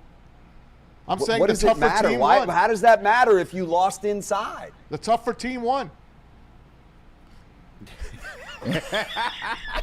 That's what I'm saying. East Coast, North team won. If you can piss 24 out of 26 times, it's happened. I don't know. I mean, how much of that is Brady? How much of that is how far are we going back? So that would be 1998. 26 times. Go ahead. Okay, so that's 1998. Are you going back to? Is that what you're telling me? Yeah, I'm giving you 26 years. Okay, 2 indoor teams have won. A quarter of those was Brady, right? Okay. Yeah. And then who else are you going to give me? Peyton Manning? Giants, okay, he Seahawks, won inside. Steelers. Broncos. And then he won. Broncos. Peyton Manning won 2 outside with the Broncos. Yeah. When the Broncos had never been able to win a Super Bowl before, they'd got throttled every time they'd been there. I guess that was when they weren't tough playing Bucks, outside. Ravens, I guess. Eagles. Bucks, Ravens, All Eagles. right, I'm just- Yeah, Matt. Well, I don't buy seeking it. for answers right now. Dan, I don't buy it. Look, this team is built to play outdoors. With that offensive line, they're built to play. They're built to grind it out. I have no problem with this team playing outdoors. Listen, they lost indoors. They played poorly indoors. Yeah. They had a bad game indoors. I don't see where the outdoor thing is. I don't buy it. I look at teams more than I look at where they play. I just think, did Seattle? I mean, was Seattle tough when they made a bad play call against New England and lost that game and didn't give the ball to beast mode? Whoa. I don't know. I don't buy it. Dan, best guess. Do you think the Lions hire from within with the coordinators? Yeah, my guess, I was kind of just writing some things down. I mean, look, They don't want to lose Scotty Montgomery. They don't want to lose Hank Fraley. I don't know what's going to happen. It may have just happened while we're sitting here right now. Being reported that just quickly, being reported that Fraley will not join Ben Johnson in Chicago. I don't know what that means, but what that means. But either way, go ahead. I mean, look, and I'm trying to kind of put the pieces together here. If they'd have wanted to make Terrell Williams their DC, maybe they could have done that and kept him. That's a big loss because the defensive linemen love that guy. If I had to guess, I think Kelvin Shepard's high up on that list of possible defensive coordinators. I think Scotty Montgomery is going to come out of this thing with a title. He's already the assistant head coach. Maybe he becomes the OC. I think Dan Campbell's going to have a big hand in calling plays for this team, especially until he's absolutely comfortable with somebody else doing it, if somebody else ends up doing it. I think he's got to kind of, especially on the offensive side of the ball, with Montgomery and Fraley, I know he wants to keep both those guys if he can. He may have to figure out how to give one of those guys the OC, one of those guys assistant head coach, and maybe it's as simple as Montgomery moves on. I'm just spitballing here, guys. I don't know a thing. I'm telling you right now. Maybe Montgomery becomes an OC and Fraley becomes an assistant head coach. But he's got some pieces he's got to put together here, and then he's got to add some things. And what I don't know is, I'm only talking about the guys that are right in front of me. What I don't know is who he's looking at from the outside. And obviously he has relationships with a lot of people from all his years in the NFL that are outside that he may bring in. I don't know that. Listen, I'm a big Kelvin Shepard fan. It's a question of, in Dan Campbell's mind, is he ready for that next step? Is he ready to call the defense? He is an absolute leader of men. The players love him. I think he'd be perfect talking to the team and addressing them. It's just a question, does Dan Campbell think he's ready? And if he does, to me, that's almost a no-brainer that he gets that gig. But I don't know. And there's obviously a lot of moving pieces right now with those guys moving on. And I'm sure he already has a good idea of anybody that those guys may or may not take with them, and that they've probably already had those conversations. Nothing will come as a surprise in that regard. The wild cards are Fraley interviewing with Seattle and Williams going to New England, where you didn't, have Glenn to talk to or Johnson to talk to. So we'll see what he puts together, but I do think there's guys that he wants to keep here. What I can't account for is guys that he knows that are outside the organization right now that we don't have on our radar that may come in for one of those gigs. But if you're asking me about the guys that are here, those would be the guys that jump to the forefront for me. And Dan, as a fan, of course, I'm still hurting. And, I feel for guys like you because you've called so much bad Lions football. I long for the day that you can finally call a Lions Super Bowl or a Super Bowl victory. But with that being said, I've said that this is probably the most adversity that the Lions have faced so far in the Campbell Holmes era, because they've had linear progression this whole time, but this is the first real roadblock that they have experienced as a team, even considering last year where they were kind of on a free roll type situation. But in your opinion, what should be the message going into the 2025 season for the Lions? And is there an area or position group that you think the Lions should focus on in the offseason? Well, let me say a couple things. One, thank you. Two, I feel much worse for the fans than I do for me. And I appreciate when people come to me, and I get it a lot, that say, man, I feel bad for you because of what you've been through. No. I feel bad for you because of what you've endured as fans and the gut punches that you've taken. And as I've said a million times, the best part of my job is seeing fans happy. So I feel much worse for fans than I do for myself, that they have to endure another year of not getting something that they wanted, and man, something that felt like it was right there in the grasp. Yeah. Let me say a couple things. Number one, this is tough. But if you clear your head for a second, this roster is loaded. Absolutely loaded.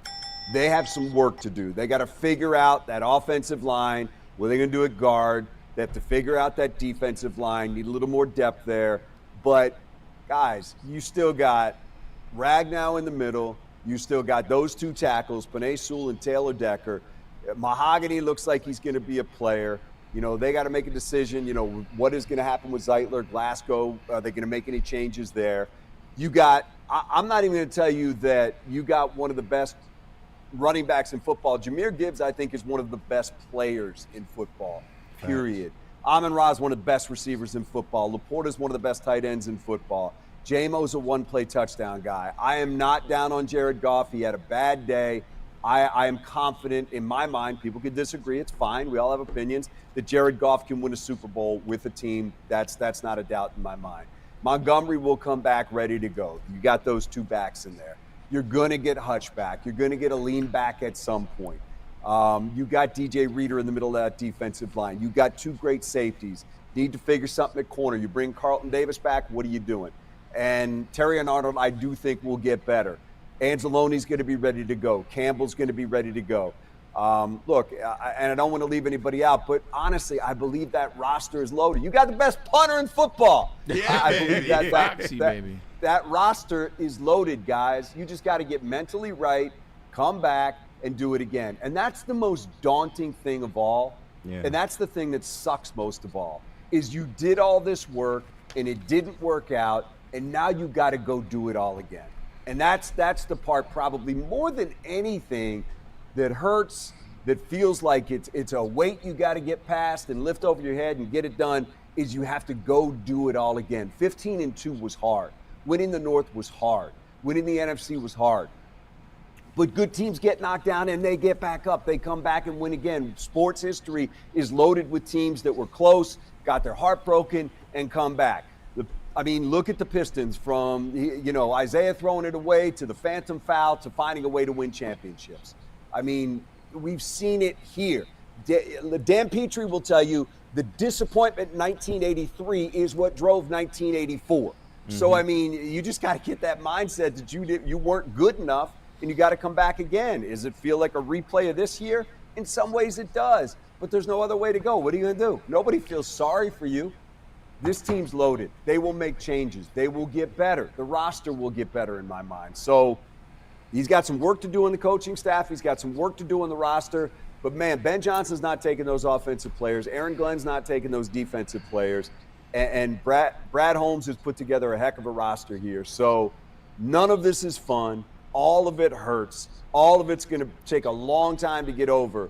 But when it clears, look at that depth chart. It's still really, really, really good that a lot of teams in this league would love to have.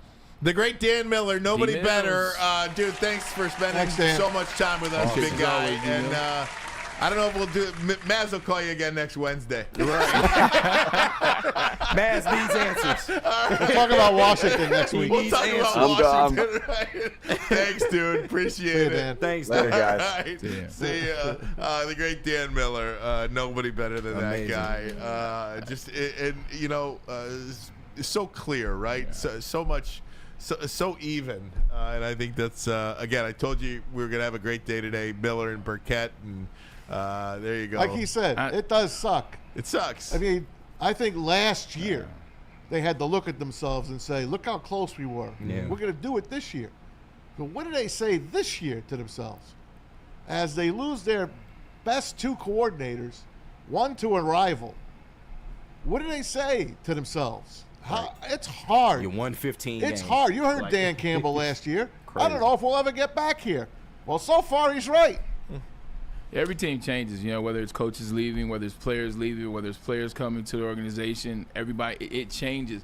But it's a true test of what are we really? What is Dan Campbell really as a head coach? What is this team? We keep talking about, what Amon-Ra St. Brown and what Penei Sewell and Jack Campbell and what these pillars Sam Laporta, with these pillars, Jahmyr Gibbs, Brian Branch are going to be moving forward. We give them all this credit, but then now, in the sense of losing AG, losing Ben Johnson, we're like, it's over.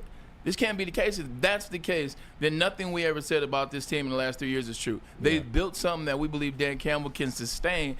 This is when he has to choose his coordinators carefully and trust in his players, too. Now his players aren't kids anymore. Amon-Ra St. Brown is going to year 5. Penei Sewell, the whole 9 yards. So it's going to be interesting, but I think he's got enough soldiers in that locker room that can soldier behind him and stand with him for the test is coming. I hope so, man. It's a tough one to get over, and I feel bad for us as Lion fans. I feel bad for us here at Woodward Sports because we were cheated from another month of talking about the Lions and the Super Bowl and all of that kind of stuff. Year. It sucks. It sucks for you guys in the chat. It sucks for us putting a show together. What do we got to look forward to now? Pitchers and catchers? The Pistons? The Red Wings? Don't sleep. Chill on the Pistons. I'm just saying. Look, I get it. none of them all together, put together, compared to talking about the Lions. You're absolutely correct. Nothing. You're right. But last year, we didn't have the luxury of the Detroit Red Wings giving us something to watch. Last year, we didn't have the luxury of the Detroit Pistons fighting for a 5th, 6th spot in the playoff. And also, you got your boy Cade Cunningham, who is proven he deserves to be on one of those 3 ballots at the end of the year. Yes. So it sucks. It sucks. We were not going to sugarcoat this. It does suck. This show is going to lose some content, but it's still going to be good because Detroit is representing in more ways than one. Look, let's get a quick commercial break. We'll come back and get some other things around the NFL, the playoffs, and we'll also talk about the Pistons and Wings, and we'll get into it. But first, let's get a message in from Sabbath Coffee Roasters. Even though the season is over, you can fuel your Lions fandom and become a subscriber of... I got you, Pete. Sabbath Coffee Roaster. Attaboy, Kenny G. Head to SabbathCoffeeRoasters.com right now. Choose your favorite roast. Use the code word Woodward, and you'll get 25% off your first subscription order. Awaken and wine, support local, and enjoy game day right with Sabbath Coffee Roasters. Also, you can still head to shop.woodwardsports.com right now. Get yourself the latest and the greatest Detroit sports merch around Pistons and the Red Wings. They're 500 ball clubs right now and hockey clubs, so get some gear for them. Tigers are coming up. Spring training is coming up next month. Get some Tigers gear as well. And we still love the Lions, so you can get Lions gear as well at shop.woodwardsports.com. Head over there right now. Big injuries, big news. Twice a week, Dr. Jeff Pierce from Michigan Sports and Spine joins Woodward Sports Network for the Injury Insider Report. Big D Energy Tuesdays at noon, and Ermanni and Edwards with Maz Thursdays at 3:30. Get expert analysis and in-depth breakdowns on the latest sports injuries from the man trusted by top athletes in the community, like D-Mac. Whether it's the Lions, Pistons, Tigers, or Red Wings, Dr. Pierce talks us through it all. Don't miss the Injury Insider Report with Dr. Jeff Pierce, your go-to source for understanding the impact of injuries on the games and players we love. Only on Woodward Sports Network. Scan the QR code on the screen or go to MichiganSportsandSpine.com to see if Dr. Jeff Pierce can help you. Stop searching for a vehicle and start finding one. Les Stanford Chevrolet Cadillac makes it easy. We harness the power of multiple dealerships and own the biggest selection of GM brands in the area to get you the car you need. With the Les Stanford Group, you'll have access to 4 different dealerships, providing you with more makes, more models, and more choices. We're connected to more than 1,000 vehicles. And with so many high-quality CPO vehicles available, you'll find new car quality at pre-owned prices. You can start and end your search at lesstanford.com today. A network for the city, by the city. Woodward Sports is Detroit sports. How do people feel about getting a Planet Fitness membership for $15 a month? How do they like working out in the clean and spacious gym that's filled with equipment for every workout? And how about free fitness training in the judgment-free zone that leaves them feeling energized all day long? Join Planet Fitness today with the free PF app online or in club and start getting that big fitness energy for $15 a month. The most talked about Detroit media by other Detroit media, and we love it. It's the Woodward Sports Network. Walk into any Lady Jane's Haircuts for Men today. Open 7 days a week. Sit back, relax, and enjoy precision haircut, scalp massage, hot leather neck shave, and hot towel treatment from one of our talented stylists. Step up your game this season and take advantage of our $20 haircut special. Scan the QR code and get your coupon today.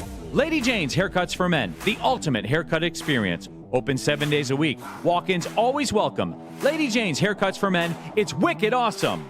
Thank you to all the fans for making Woodward Sports your #1 online destination for Detroit sports. We promise not to drop the ball. Season's over, but Soroki's is still here because this is what the real fans' favorite. So look, you may not be watching Lions, you may be watching something else. Maybe you're watching the Red Wings, and maybe you're watching the Pistons, but these wings, they still hit, especially the lemon pepper. When talking about those signature wings for a limited time only. Soroki's crispy chicken. I told you I had the crispy chicken actually this past weekend.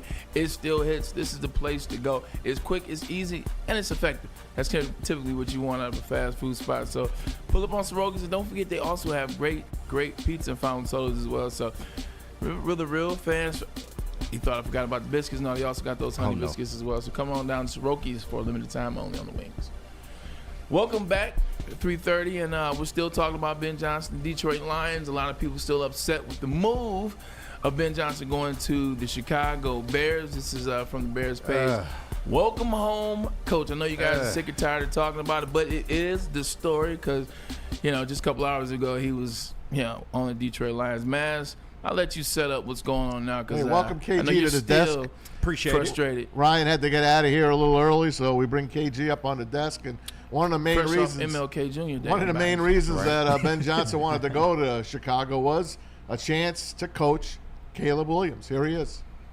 Modern football in the NFL is quarterback driven. That is no secret. You can look at analytics. Right now, quarterback success is a higher predictor of winning and losing than turnover ratio, which it's been for 20 plus years. Okay, that's changed. So there's no doubt Caleb played a large component into my decision. He is a phenomenal talent that had, as many quarterbacks do, an up and down rookie year. Where I see my role is as a supporter of him. This offense will be calibrated with him in mind. We're going to build this thing. This is not simply a dropping of a previous playbook down on the table and starting there. Nope. We're ripping this thing down to the studs, and we're going to build it up with him first and foremost, and then with the pieces around him next. I really look forward to challenging him and pushing him, as I said before, to continue to. Well, there you go, man. Now, this is a guy that I think has talent. I think a lot of people around town think he has talent. He was the #1 pick, sure. Jane Daniels looks like he was the guy. But this guy could be the guy as well. And I know Neil Rule thinks he's just going to throw 5-6 yard outs. That's all changing, man. You have an offensive guru now running the team. Braylon, do you see a chance for Caleb Williams to take that next step and become, second fiddle to at least Jaden Daniels? I definitely do. Look, at the end of the day, sometimes players are further ahead of others. Jaden Daniels is an older quarterback. He's been through a lot more than Caleb Williams has in his career. Obviously Caleb transferred like Jaden did, but Jaden went through a lot more. Is he going to be the guy at Arizona State? People laughed at him. So he's endured a lot. So his maturity level is just a little bit different than Caleb Williams. But it comes back down to trust. It comes back down to stability, and that's not what the Chicago Bears offense had last year or even as a team. Matt Eberflus, I think now you bring a guy in Ben Johnson who understands what it takes to build a quarterback. You saw what he did with Jared Goff. He also understands what it takes to change a culture. So sometimes you got to have that trust. You got to have that faith. And as you have that trust in Caleb Williams, as he sees that consistency, as you see the players start to buy in, it just makes it that much easier for him. A lot of times we put too much too fast on these young quarterbacks. I get it. You're #1 overall. You're supposed to come in and change the culture. Sometimes it takes time. And not everybody's going to be Jaden Daniels. In fact, Jaden Daniels is doing something that only 3 other quarterbacks have done, and that's make it to the Let's get to a conference championship game as a rookie. Kenny, you spend more time with Neil than I do. Yeah. What's his issues with this kid? Well, because I don't think he gives him a chance. To be perfectly honest with you, once Neil starts grinding his axe on someone, that's it. It's over. That's a fact. And you know what I told him today? I'm done with you. And I went on the phone. I'm like, just go. A lot of Neil's thing is, one, he predicted Jaden Daniels, would be the better rookie of the two. And when you look at Caleb Williams, I think his biggest problem, and something that Neil has pointed out, is that he's not a leader of men, and that's something that he absolutely struggled with in his first year. Now, you can add in the dysfunction from the Bears organization and all that into it, but when I look at Caleb Williams, and I'm somebody that was big on him in college, but after seeing his first year in the pros, I kind of backtracked a little bit. I think his 2 biggest issues is that, one, he lacks confidence in certain situations, and 2, he's still relying on a lot of the things he did in college, trying to make it as an NFL starting quarterback. And if Ben Johnson can come in and fix those things, then I can see success for Caleb Williams. And you heard him in the clip there. He's going to tear it down to the studs, just like he did with Jared Goff. And it seemed to work to the point where Jared Goff has led this offense to a top 3 offense the last couple of years. But what quarterback as a rookie is a leader of men? Like, this is one of my biggest conversations, this is one of my biggest annoyances with Neil's problem with that. Oh, he's not a leader of men. What 22-year-old has come into the league and become that team's leader? How many? Because I was in Seattle when Russell Wilson was a rookie. I was in Seattle. He wasn't the leader of men. Yeah. He wasn't leading that team. You want to go like Tom Brady didn't have to lead as a rookie. Peyton Manning, he struggled as a rookie quarterback. So where are these quarterbacks that Jaden Daniels? Yeah, C.J. Stroud. I mean, some players have a better time than others in that leader department. of men and a good quarterback are two different things. Yeah. Because C.J. Stroud had a damn good year, but the leader of men was the defense, and it was the head coach and DeMeco Ryans. So sometimes when you're in a dumpster fire as a rookie, it even more so hinders what you can be or how far along you are, how far. It's like Trevor Lawrence. You look at Trevor Lawrence first year in the NFL. Do you really judge him based off of who his quarterback coach was? Who his coach was? So Urban Meyer. 100%. And it's the second year. So for me, this would be a year that I judge Caleb Williams. This would be the year that I sit back and say, okay, Caleb, show me what you got. You got a coach that believes in you, a coach that wants to craft the system around you, and you got a guy that's going to change the overall mindset, at least we think, of the locker room. So I'll be critical this year. Hey, from the beginning of the year, I told you the NFC North, to me, took over for the AFC North as the best division in Zero football. playoff wins. All right, but they got 0 playoff wins, yes. But to me, they are the best division in football. And that was one of the reasons that Ben Johnson wanted to go to the Bears. He's like, hey, I looked at this Bears team. I feared them this past year. Going into this season, I felt like this place was a sleeping giant. To be honest with you, I personally was more concerned about the Chicago Bears than I was anybody else in this division. Now, there's a number of reasons why that did not unfold, all right, that's why I'm here. I'll get to the bottom of that, and we'll see if we can't get that corrected and cleaned up. But I was very encouraged with what was already on the roster right here, and like I said before, this division, as hard as it is, really excited about competing. Yep, he stays in his own division. Like I said, this was the take away that he was a Lion for a minute. This was the best job for a coach to take. And he's walking in, he's got a lot of talent. He's got a lot of talent, especially on the offensive side of the ball. Yeah, 100%. You're talking about a coach who knows the ins and outs of the best team in that division. He's coming from the Detroit Lions, so he already knows the offense. He knows the weak parts of the offense. He knows the defense. Knows the defense. He knows that Minnesota is going to Minnesota at some point. Just look at what Ben Johnson saw in their games against the Lions. The Lions against the Bears. They almost lost the game to them this year on Thanksgiving. Yeah. You don't think Ben Johnson was watching that game from the flip side like, man, if I was him, I would call this. Or this is what I would have done against that defense. Oh, this is instead of this. Same thing happened a year ago when they lost to the Bears at home when we talked about, don't get cute, don't get fancy. And the Bears beat them. Once again, I'm looking, I can dissect the Lions defense by doing this. So I think this is a guy that has looked at this division. He's looked at where the Lions are weak. He hates Green Bay apparently already. And he looks at Minnesota as that team that's going to Minnesota. So it makes a lot of sense. I would have went to the same situation as well. Absolutely. And say what you want about Ryan Poles. I think he's far from the worst GM in the league. He's assembled a good amount of talent over there in Chicago. They just underperformed. And I don't blame Ben Johnson because a lot of people had the Chicago Bears possibly making the playoffs. Everybody thought Minnesota would be at the bottom of this division. They kind of surprised everybody. But the Bears coming in because of the talent that they had, everybody thought that they would be a threat. And now that they have a coach that looks like he's going to be player empowering, I feel like that's only going to help them ascend to the heights that they want to get to. Hey, you saw Ben yesterday when he went to Hallis Hall and he was looking up at the rotunda and all the Chicago employees were there and he's like, hey, get back to work. And that place to walk into is special. I was there this past summer because my daughter happened to have an internship with Chicago Bears. So I got to go there and see. They have what the Lions want. The Lions want a new practice facility. They've been trying to get one. They don't want to stay in Allen Park because it's too small. It's not like other teams. The Jets, Bray, you've been talking about their compound for years. AG's going to go to a beautiful place there. So the Lions are a little bit behind the 8 ball when it comes to that. So that was when he walked into Hallis Hall yesterday. He said he got goosebumps. Here it is. Walking in this building yesterday gave me goosebumps. I don't think many people understand how set up for success this place already is. This facility is outstanding. It is an A-plus facility, and I look forward to meeting all the people within this facility and get. Yeah, I look at that and I kind of get a little cheesy. I understand the people that are like, they're annoyed with Ben Johnson. Like, you look at that clip, it's like, all right, we get it. We get it. Rotunda wasn't it. You gone to a better place, blah, blah, blah, hardy hard. Not everybody is excited about Ben Johnson leaving. Now, everybody takes it as, well, he went to the best place.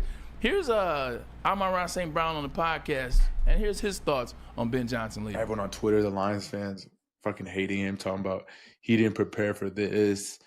He didn't, he was taking interviews in the bye week. Like, that hasn't, trust me. I know Ben. He was as locked in as can be for that game. So I'm happy for him. I talked to him.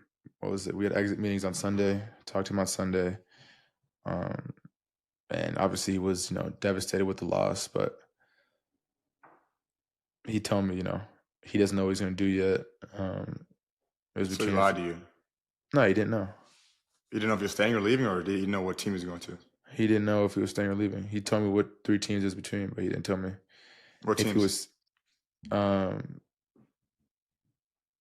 obviously Bears. Right, I think it was. Fucking tell me. I don't know. You know what, Ben's a traitor. Yeah, say it. What was it? Bears, Jaguars, Raiders. Ben's a traitor. He said it. I didn't, but I did. You don't think he was being a little tongue-in-cheek there? Maybe. They got a really close relationship. Yeah, I know. They do, but Maz is hurt. They do, and I think there's a level of Amon-Ra St. Brown is hurt. Like, you heard him in there. You heard what he said. If you pay attention, he said, he was dialed in the best he could be. He was dialed in the best he could be, or he was as focused as he could be, which means he was bothered by the process as well. At the end of the day, Ben Johnson is gone. He's no longer there, and they'll have to get over it. But I think having those players that have been there that help put this program, put this offense together, I think life goes on. I'll tell you, the game plan sucked on Saturday. I agree. It sucked. Let me tell you something. Let me tell you why it sucked. First of all, they didn't give the ball to Jahmyr Gibbs 35 times, one way or the other, pass or run. Yeah. Second, I was screaming, why aren't you using St. Brown? They used him 3 times before the fourth quarter. Yeah. He got 6 catches, right? 3 of them were in the fourth when it was over. It was over. Junk time. It was over. It was a bad game plan. No, it absolutely was, and I don't absolve him of any blame for that. But like I said on the morning show, to sit up here and try to say, oh, he threw the game or he wasn't all the way locked in, I can't speak to that personally. And I don't want to go on record as saying that because I feel like that's a little disrespectful. I do feel like he cared about the Lions to some point. Otherwise, he would have left a long time ago. He was up for jobs 1 or 2 years ago. Of course he wanted to win. So, but he wasn't there, man. He wasn't there. This is why I asked Dan Miller the question. The question was David Montgomery starting the game. And Dan Miller, and which, I love Dan. Everything he says usually is spot on. This is just something I respectfully disagree with. You start the game with Jahmyr Gibbs. The back was the hottest back at the end of the year, right? Including Saquon, because Saquon didn't play week 19.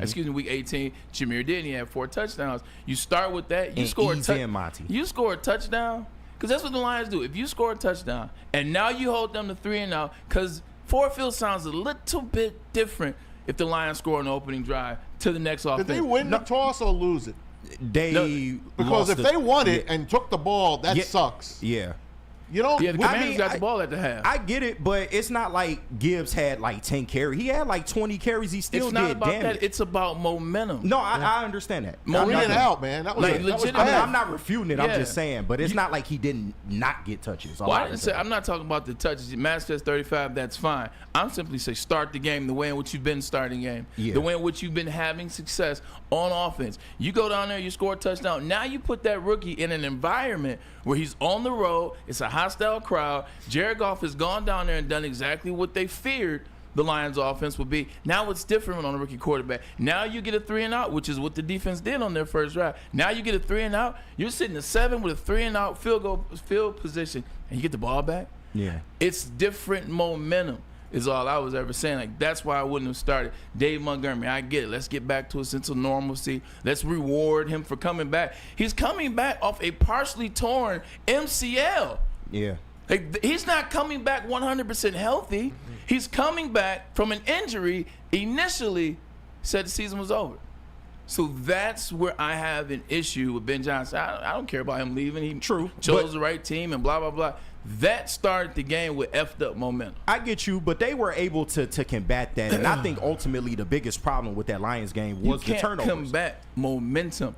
If you start with that momentum, it's not getting that back. Playing on the road. I've played on the road in the playoffs in the second round in a hostile crowd. And it's like, once the momentum goes to the other team, it's not coming back to the away team. Yeah, but what Kenny is saying, if we went up 14-3 instead of that fumble, the momentum's with the Lions. Exactly. I was comfortable. I'm like, oh, good, we're going up 14-3. Then it's 10-7, we're down, and you chased the rest of the game. And to be honest, they were up until that game until the 4th and 2. To me, that was the final kill shot in which they had no chance after that. But if you take away those turnovers, the Lions were still in this game. They put up 31 points for crying out loud. So I think Jared Goff was the bigger issue. I'm still somebody that believes in Goff, but he was the bigger issue in this game as opposed to the play call. They put up 28. The last 3 came in junk. Well, yeah, true. 28. Just going off the final score. Yeah.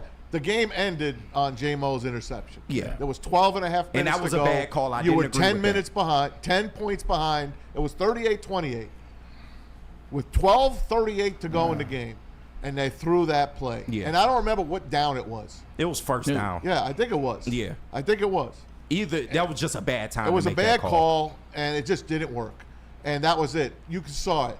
They snapped. And you saw Dan Campbell just looking up. You could see his face. Everything drained out of his face. Just like it drained out of all of us. You know, that game was over, man.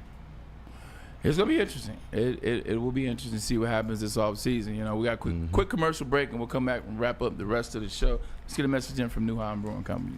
We have New Holland's long drink. We've got one made here in Michigan with all natural ingredients for better flavor. Taller, the Dutch long drink from New Holland Brewing Company is shoulders above the rest.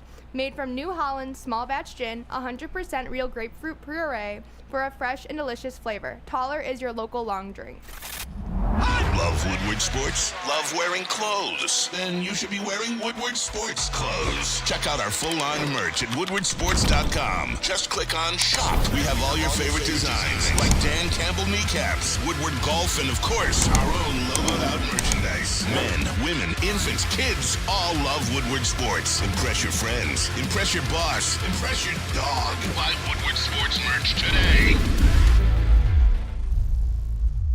Into any Lady Jane's Haircuts for Men today. Open 7 days a week. Sit back, relax, and enjoy precision haircut, scalp massage, hot leather neck shave, and hot towel treatment from one of our talented stylists. Step up your game this season and take advantage of our $20 haircut special.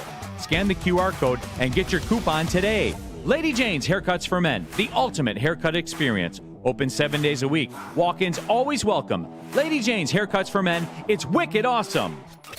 A ton of fun, a ton of sports, and a ton of man meat. Welcome to the Woodward Heavyweights, live daily 5 to 7 p.m. on Woodward Sports. Oh yeah, everybody! Scan that QR code above my head. Head to Caesars Sportsbook right now. Use the code word Woodward1000 to open up your brand new Caesars Sportsbook account, the official sportsbook of Woodward Sports. When you scan that QR code above my head and use the code word Woodward1000 and open up your brand new Caesars Sportsbook account, deposit at least $20 and make a bet of $20 or more. When you do, if that first bet happens to lose, you will get your first bet back as a bonus bet up to $1,000. But only if you scan the QR code above my head and use the code word Woodward1000 and get your brand new Caesars Sportsbook account. All the news in Detroit sports isn't bad. The Detroit Pistons, they did win on Monday against the Houston Rockets. They dominated. Refueling that rivalry that is which is Cade Cunningham versus Jalen Green. Cade Cunningham at the best of that. Tonight, they do play Atlanta in Atlanta. Man, how you feeling about the Pistons, who is still above 500, 22-21. I would love them to win this game. Atlanta's usually like a thorn in your side. Yeah. Tough to win on the road again. Since the Grant Hill days. We'll see what Trey does to us, but they need this win tonight just get Atlanta out of your hair and prove to you that you could beat another team in the East. And looking for 2 in a row. And I watched Inside the NBA a little bit on TNT, and I love the love that they gave to Cade. And Cade's a grown-up now, man. He's just sitting there in the middle of that panel, and he's like, well, I guess they haven't watched us play. I guess they haven't seen us play. because they're like, how come you're not getting voted into the All-Star game or voted onto an All-Pro team or blah, blah, blah. And he's like, well, I guess they just haven't seen us play. We're not on television as much as the other teams. And Shaq said it. This kid's an all-star. A lot of players are saying, a lot of teams are saying, this kid could be an MVP candidate. Yeah, right now he's 7th in the running for MVP. If you look at those stats on some of the boards. And the thing you talked about him being a grown-up. Also, what I like, he's adapted the Detroit personality. Yeah, like I can feel Detroit. I love on Cade him. Cunningham when he talks, Man. when he speaks, when he plays, how he carries himself. He's aggressive. You know, it's everybody versus Detroit. You can see that now when he's doing interviews and case in point. So he's really turned into that leader. You know, that a lot of people didn't think that he could be. I myself, I didn't know if he was going to be the player at the number 1 pick. I thought it was a draft. We got shafted. This is the draft. We had to take this guy. Well, Cade Cunningham has proven a lot of people wrong, including me myself. No, I don't think the NBA really thought that he would be this good. I think they gave us a pick in a year that they thought was a down year. And I love the point that you brought up about Cade as Detroit, because even as simple as them asking him about the Jalen Green stuff and why don't you shake hands, you know, before or after the game. They pit us against each other. Yeah, he was like, hey, we don't need all that. I think he knows what it is every time we see him. And Green wants it, though. Yeah, exactly. But Cade don't need to do all that because he has that Detroit ingrained within him. So I'm going to tell you this, guys. He's going to be on your list for favorite Pistons of all time when it's all said and done. Yeah, that's a fact. I am telling you that. But just even the team overall, you just love how they're playing right now. It seems like they're coming together. They're gelling at the right time. And you really want to see them play this kind of basketball, especially approaching All-Star break and going past that. Because a lot of these teams in the East that we thought were going to be good are going to begin to fall after that All-Star break. And I think the Pistons can strike gold. I think they can even be better than a 6 seed. I think Cade Cunningham definitely matters in your estimation, has a chance to be one of your favorite Pistons. Think about it like this. What Pistons are your favorite that have actually been drafted here and stayed here? You got Isaiah and Joe Dumars. Like your favorite Pistons are Ben Wallace. He didn't get drafted. Okay, he left and was gone the majority of his career. Ben Wallace came here. Chauncey came here. Rip came here. So he has a chance to be the longest tenured Piston that can have success NBA MVP. But Dave Bing, of course. Right, 100%. But Dave Bing was not the modern era. Right. If he keeps up this level of play for the next 10 years, he could be arguably on the all-time Piston list of best players. He's going to be. Yeah. God bless him. Stay healthy. Just keep doing what you're doing, kid. You're a grown-ass man now, and the Pistons are a grown-ass team. Yeah. Speaking of grown-ass teams, what's up with the Red Wings, man? It's 3 losses in a row. What's going on, man? Hey, it's tough to win on the road. They can't beat Philly. Philly beat them last night 2-1. You know what? You lick your wounds. They were in that game the whole way. Remember the days of Lindros? They got to pick up their teeth again and move on. Don't worry. They're better than we thought they are, but not really. And you like the bump. You like the bump that Todd has come in and given this team. Oh, God, yeah. Tom McCullough's the right hire. But do you think it's a product of them just being in the Eastern Conference because that's one of the harder conferences in the NHL? It is, but you know what? They should be better than they are right now. Let's face it. I mean, it was a great run that they went on 7 in a row. It was fun. Yeah. Let's see if they can do it again. To end the note on a good note, Maz, what are you watching this evening? Will you be tuning into the Pistons and the Hawks? You got something up your sleeve? I'll watch a few minutes of that, but you want to laugh? Yesterday I was home convalescing with a migraine last night, but I was alone. Hell of a word. You know what I did? I put on Joker 2. I'm like, let me watch this. Now, you know he poo-pooed it. You know what? He poo-pooed it. I liked it. Is it singing the whole time? Because I've been contemplating whether I want to watch it. I liked it. Now, if you like that music, which I did, they were singing all my jams. So I liked it. And I love Lady Gaga. I think she killed it. I do. Yeah. I think she killed it. Man, you like everything and everybody, so it's hard to get a read off of you. Well, I enjoyed it. How about that? Is anybody a fan of Bookie in here? I love Bookie. HBO. Oh, I'm my up to date. God. I haven't watched the new season yet, but I watched season 1. It's hilarious, bro. It's good. Hilarious. That's a Sebastian Maniscalco. Yeah, fantastic. shout out to him, man. Yep. Check out Bookie on HBO Max. Sounds like it's something I need to pick up, man. Everybody out there, appreciate you for joining the show today. And also stay warm. It's cold as I don't know what outside, so stay warm so you don't get sick.